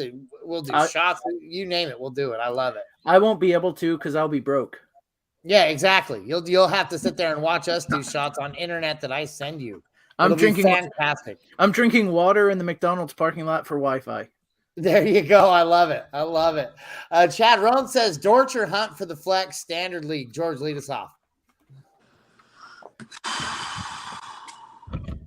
I'm going Dortch, and I don't like either one of these options. Just to be upfront, I get like this week with 6 teams on bye. This is the situation that people are in. But I'm going Dortch. I'm not a Hunt guy. Even in PPR leagues, he's only had 2 10-plus point games all season. He hasn't had a 10-plus point game since week 7, I think it is, or 6. He's just been hardly involved in the offense at all. I'm gonna go with Dortch. I don't mind that. I feel like Dortch probably won't get a ton of action, but I think if you're in the slot in Arizona, you're going to get enough action to be fantasy relevant. So if you're looking at standard, I feel like Dortch is going to be a guy that can score. Jason, what do you think? Well, I'm with George. I think we both started our conversation the same exact groan kind of way. Yeah, I guess I'm going to say Dortch because Hunt hasn't done anything. But you're banking on a touchdown for Dortch, which is tough. I guess I'm going to say Dortch over Hunt. Yeah, I think they're banging on a touchdown with either one of these guys in standard, unfortunately. That's why I'm leaning towards Dortch, because I feel like he'll have at least the shot to break free in a slot position, maybe outside of the 30 or something like that, and be able to march his way in, as opposed to where I think Hunt's a good volume play today, but I don't necessarily see him scoring. Jeff, what do you got here? Yeah, I'll make it a consensus. I argued against Hunt earlier, so I agree with everybody. I'll go Dortch. And Hunt's still one of the better kickers in the NFL. Dustin says to go back to my Reynolds, Westbrook, and Trees question. Should have clarified it's a flex spot. He could also use Pirine or use a running back off of waivers like Gainwell or Cook. Man, I still think that I'm leaning on Robert Woods. Are you guys still all on Westbrook on this one, Jason? So I think I can't remember who I was. You were Westbrook in kind. Was I on Westbrook? For some reason, I thought I was Reynolds, but okay. I'm going to say Westbrook. I'm going to stick with it here. But Cook is interesting. Cook is an interesting start here. I'm going to stick with I'm going to stick with Westbrook because you don't have to drop anybody.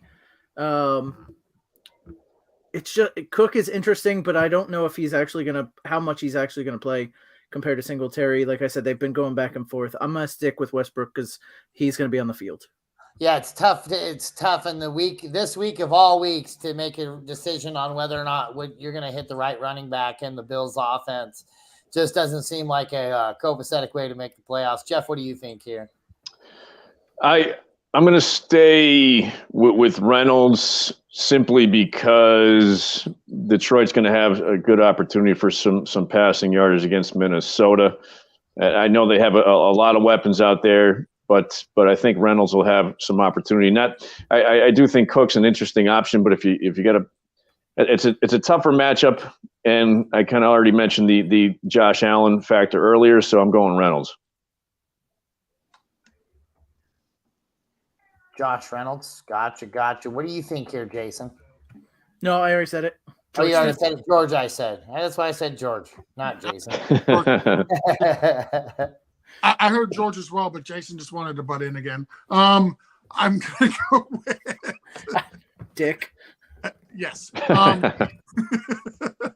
I think I'm going to stick with NWI on this. I do like the option of Cook. But I also will concede that the Jets' run defense is very, very good. I think I'm gonna go with NWI. Stick with Westbrook. NWI, I don't mind that a bit either. So with that, we got another one. Bobby Tree says Dulcich or Hunter Henry PPR. Also, would you flex Hunter Henry over DJ Moore or Gallup half PPR? He's got Freiermuth already. Jeff, why don't you unpack this one first piece first? I mean, to me, I don't think you flex Hunter Henry over those two guys at all. There's no chance I would do that. As far as Dulcich or Henry, it seems like Mac Jones is finding Henry a decent amount, especially maybe in the red zone. I've mentioned before, Dulcich has the best porn stash in the league, so that's why I do like the guy, but I would say Henry over Dulcich, and certainly don't flex him over those other two guys. I like it. Jason, what do you think? I almost called you Justin. Been used to saying Justin after that one. I am going to go Hunter Henry as well. He's playing against the Cardinals. Cardinals are the worst team against tight ends. Again. Yeah, I mean, it's season after season. So I'm going to say Hunter Henry, and I would not flex him over DJ Moore or Gallup. And then George, who looks like somebody on Natural Born Killers right now. Yeah, I really like both Dulcich and Hunter Henry. This is a very difficult question because I want to play them both in my tight end position. I'm not going to flex Henry or Dulcich over DJ Moore or Gallup. Like, I'm not doing that. I want to start Dulcich, but I can't deny the facts with Hunter Henry. Arizona is dead last against tight ends. Like, they give up the most points. How bad are they? they've given up 7 touchdowns to tight ends the past 4 games. That's how bad Arizona is. Almost 2 touchdowns a game to tight ends. You got to start Hunter Henry just because it is the Arizona Cardinals. Hunter Henry has pretty much disappointing season on the year. He's only got 2 touchdowns on the year, 336 receiving yards, but I think he gets his 3rd touchdown this week. The way the Arizona Cardinals have been playing this year against tight end. And really quick, just a quick little dun. We got her up to 850, boys. Just right there, we hit that 850 subscribers. Thank you so much for getting us up there, getting us across that little the little line right there.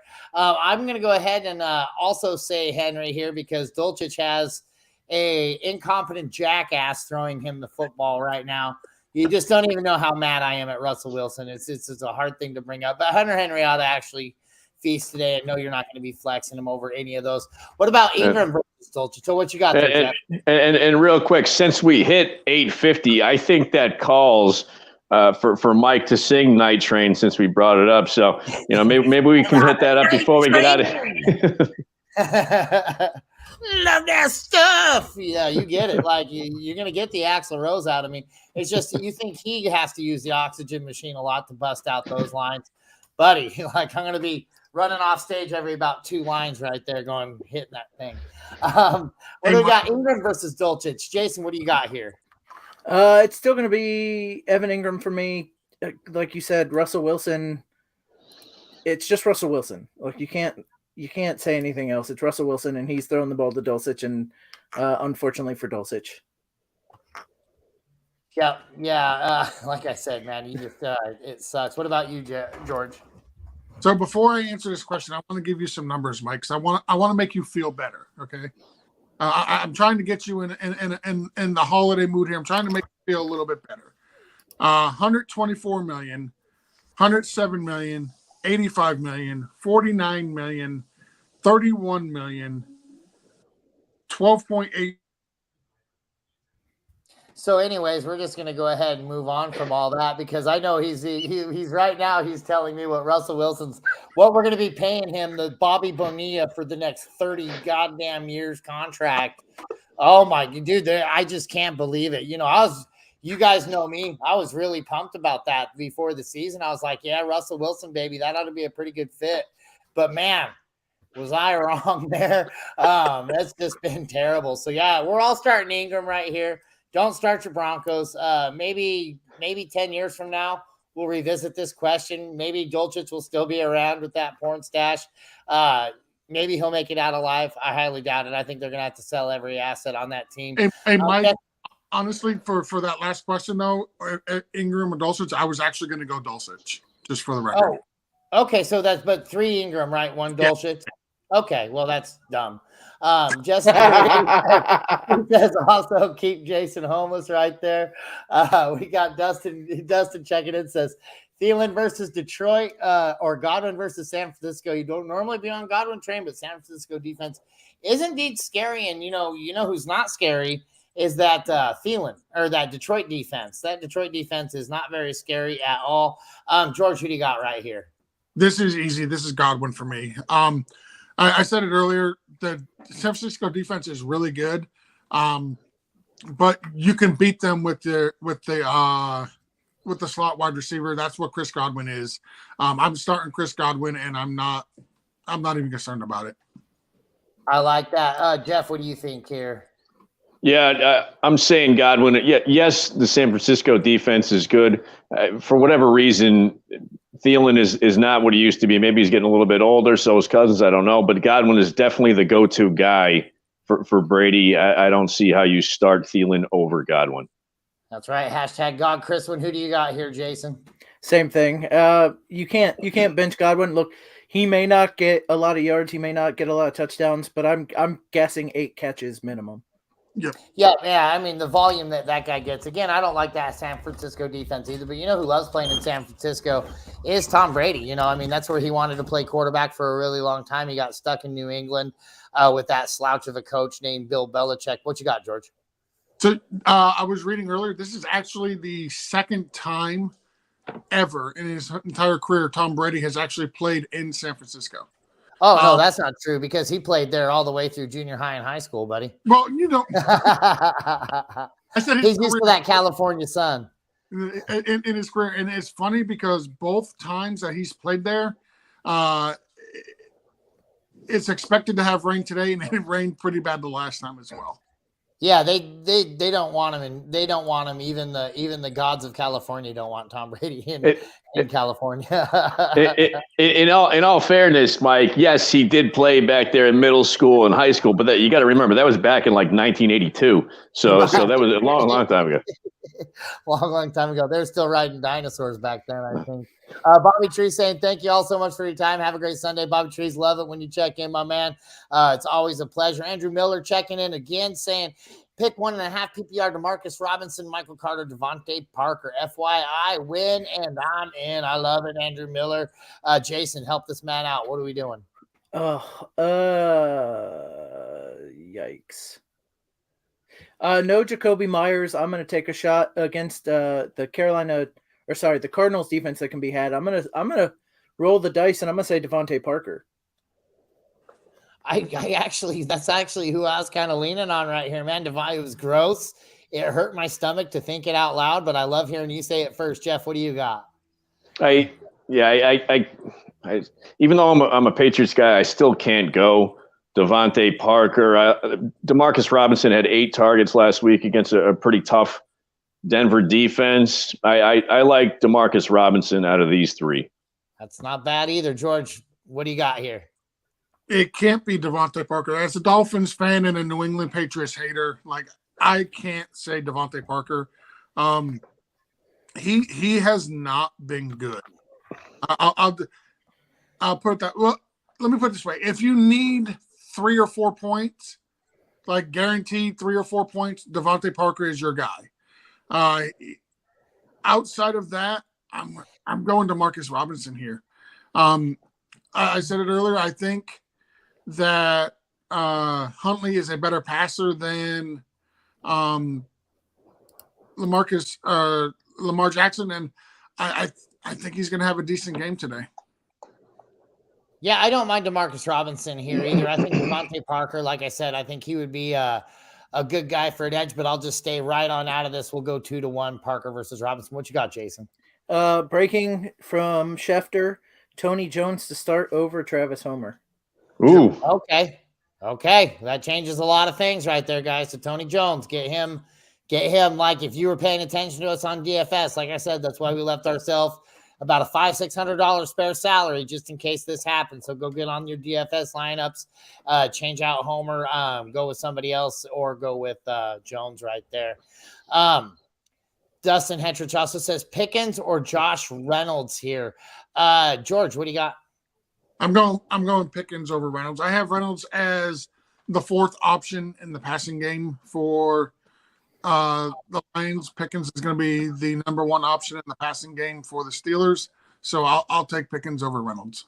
I like Pickens here too. What do you think here, Jason? I'll be contrarian. I will take the 4th option in Detroit over the 1st option with Kenny Pickett, or the 2nd, because Deontay Johnson has been getting catches, just not a lot of points, because that offense is putrid in those, and it's opportunity, but it's bad opportunity. So for me, Josh Reynolds. I'm going to take a shot at Josh Reynolds here. All right, what do you think here? Break that tie there, Jeff. I'm saying Pickens. Not that I don't think Reynolds is going to get some opportunities, but he is down on the pecking order. So I'm saying Pickens. Reynolds has not had more than 5 fantasy points in PPR leagues since week 5. So after their bye week was week 6. After that, he's not scored more than 5 fantasy points in like 7 weeks. I'm not trusting Reynolds. Yeah, for what it's worth, I would be leaning Pickens right here as well, but it looks like you were 2-1. We got Chad Rowan with a hell of a question here. I've been dreading this since I saw it pop down. He's got Diggs, Lamb, AJ Brown, Godwin, Waddle, Standard League. Guys, we got to sit 2 of these monsters right here. Jeff, I'm going to let you lead this off, man. Wow, you're the one with Pearly Gates. You the man himself. Wow, this is tough, man. This is an interesting one for sure. Right off the bat, I'd say, and all really good options. Geez, wow. I would say I really like Waddle with that matchup against the Chargers for what we talked about earlier with the Chargers defense kind of being decimated a little bit. I say I'm sitting Lamb only because I think Pollard and Zeke have a field day. So I'd say sitting Lamb, and also out of those, geez, I'm going to say Godwin. I know we just kind of were pumped him up a little bit, but AJ Brown seems to be the go-to guy in Philly. Same thing with Diggs in Buffalo. So I'm sitting Lamb and Godwin. Sitting Lamb and Godwin, man, that is tough, but I don't mind that a bit, because we got to do it. George, who do you got here?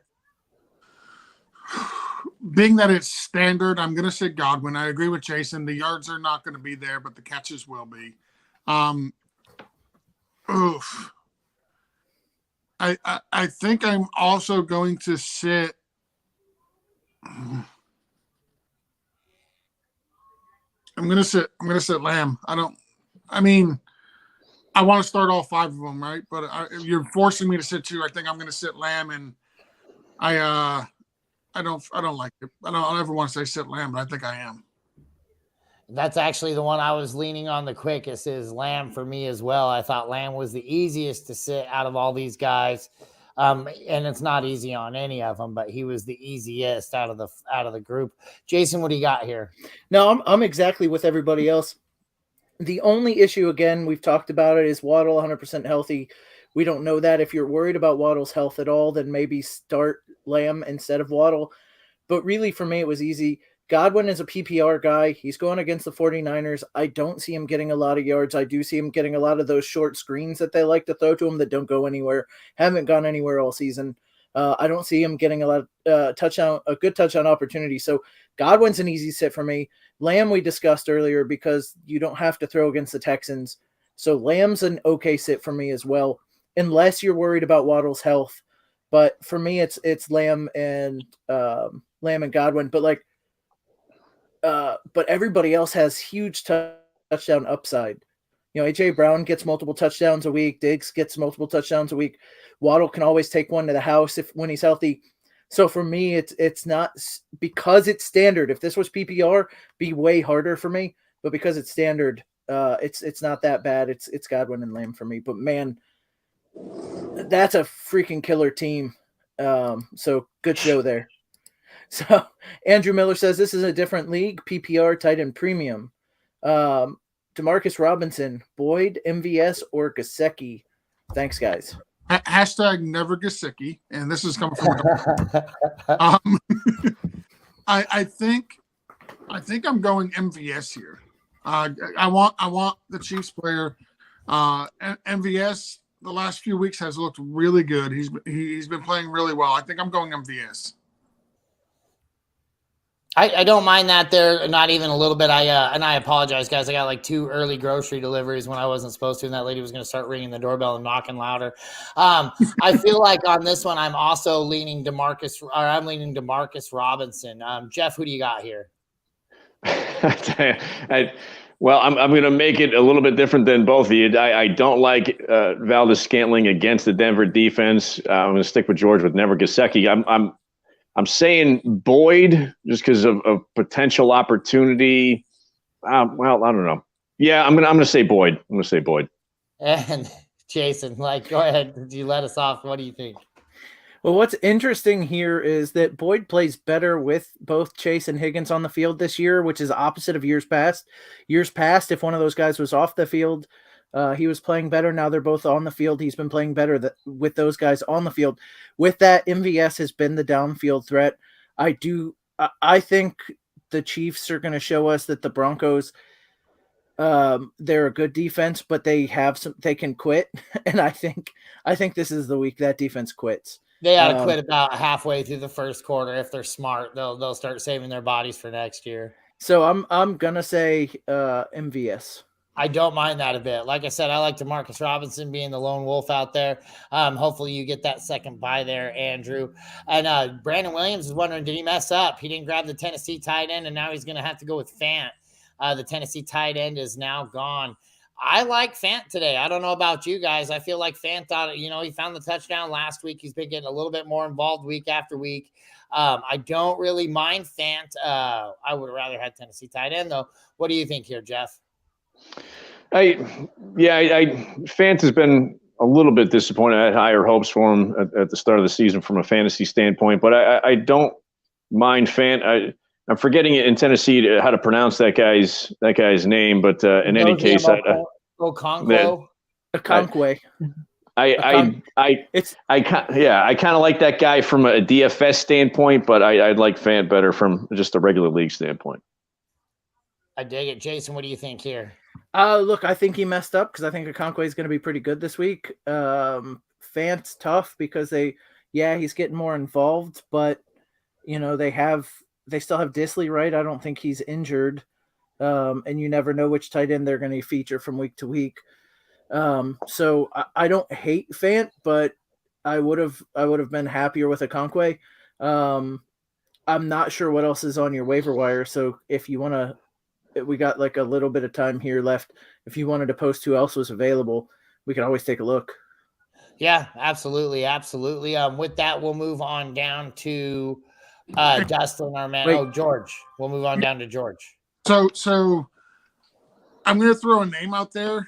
Check your waiver wire, see if he's available. Jordan Akins. I get Dallas is great against tight ends or number 4, but we expect this to be a blowout. With Davis Mills coming back under center, that could be very good for Akins. He's been involved with at least 10 PPR points in 2 of his last 4 games. Brandon Cooks is not going to be there, so that's just another body that is not going to be able to be there to take away targets. If you're desperate, I would definitely do Jordan Akins over Noah Fant. Yeah, I think I actually kind of agree with that. Hopefully he'll get on there and let us know if he has anybody else available. God, Chrisman still hanging out right there, as he should. That's what he does best. He just kind of hangs out there. That's what he does best. Dustin coming in, he says, keep in mind regarding his Pickens or Reynolds questions, he needs to not only win, but score a lot of points. So he's going for the home run here. Does that change anybody's mind about Reynolds in this instance? Are we saying for the ceiling we're going to play Reynolds over Pickens? Jason, you're nodding your head, yes? No, I think Pickens has the ceiling. I think Pickens has the ability every week. I think his floor is crap, but I think his ceiling is super high. So it does switch for me from Reynolds to Pickens. I like that. Actually, it makes sense to me. George, does it change your mind?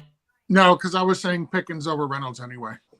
That's fine. I mean, I was just saying, we're stocking for the home run ball. What about you, Jeff? Yeah, I think I mentioned Reynolds earlier, but I agree with what Jason said. If we're talking the higher ceiling, I guess I would switch over to Pickens. I don't, like I said, I don't mind that even a little bit, just because I'm just saying, like, as far as this team goes and everything like that, I can see Pittsburgh having to launch it out at least a few times. I see Pickens being able to get on the receiving end. Reynolds is just so far behind on that depth chart. I have my own question, if you don't mind, Mike. I do mind. Okay, well, no, so it's a win and get in, lose, and I'm done, right? So I've got Mike Williams in against Miami. My last spot is Isaiah Pacheco. Now, keep in mind, Denver has allowed 100-plus yards in 3 out of the last 5 weeks out of a running back.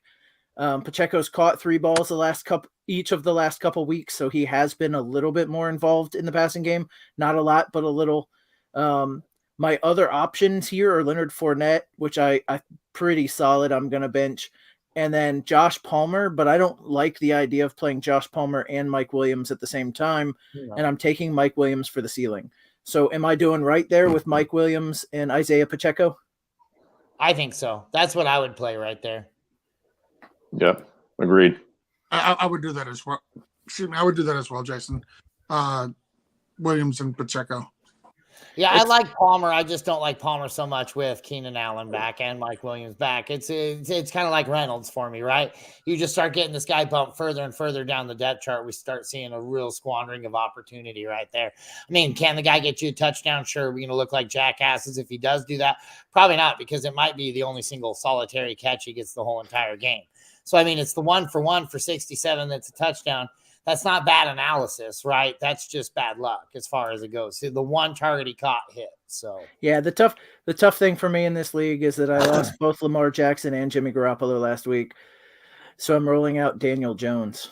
Oh, dude, there's some, like I said, this is like the worst bye week I've ever seen as far as bye weeks go. You got a lot of crap like that. Well, with that, guys, we're going to go ahead and wrap this show up. Thank you for helping us break them all. That's $2 for every sub that will be donated to St. Jude's between now and December 25th. Like I said, break them all. We got a lot of guys matching up with them and things like that. So we definitely appreciate everybody getting on there today. Make sure you're following us on Apple Podcast, YouTube, Podbean, Twitch, Facebook, Spotify, all that stuff. Anywhere you can find our content. But the best place you can find our content is at www. I'm going to say it every time. I'm going to laugh every time I say it when I look at you, Jeff, because you reminded me that nobody says that anymore. And now I've made sure to say it every single freaking time since you said nobody does it. I didn't do it before, right? But you said nobody does that. So now my brain's like, oh, nobody does it. What are you going to do? But titles.com, best videos, articles, the best fantasy content there is out there. And like I said, we got IDP, we got Dynasty, we got it all.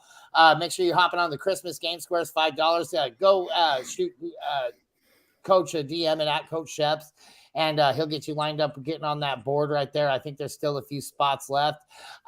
Last but not least, make sure you guys are getting onto that patreon.com. Again, man, we got all kinds of tiers on there. We got the $10 tier that gets you into the Frankenstink for nothing, which is perfect. I'm telling you guys, it's a good time. It's a good community. It's a great thing. Get on there, get out there. Let's win some championships. For me, Jason, George, Jeff, and every other noise out there, we're going to go ahead and say goodnight, guys, and we will see you again next week, because guess what? We're all going to be here next week. Good luck, everybody.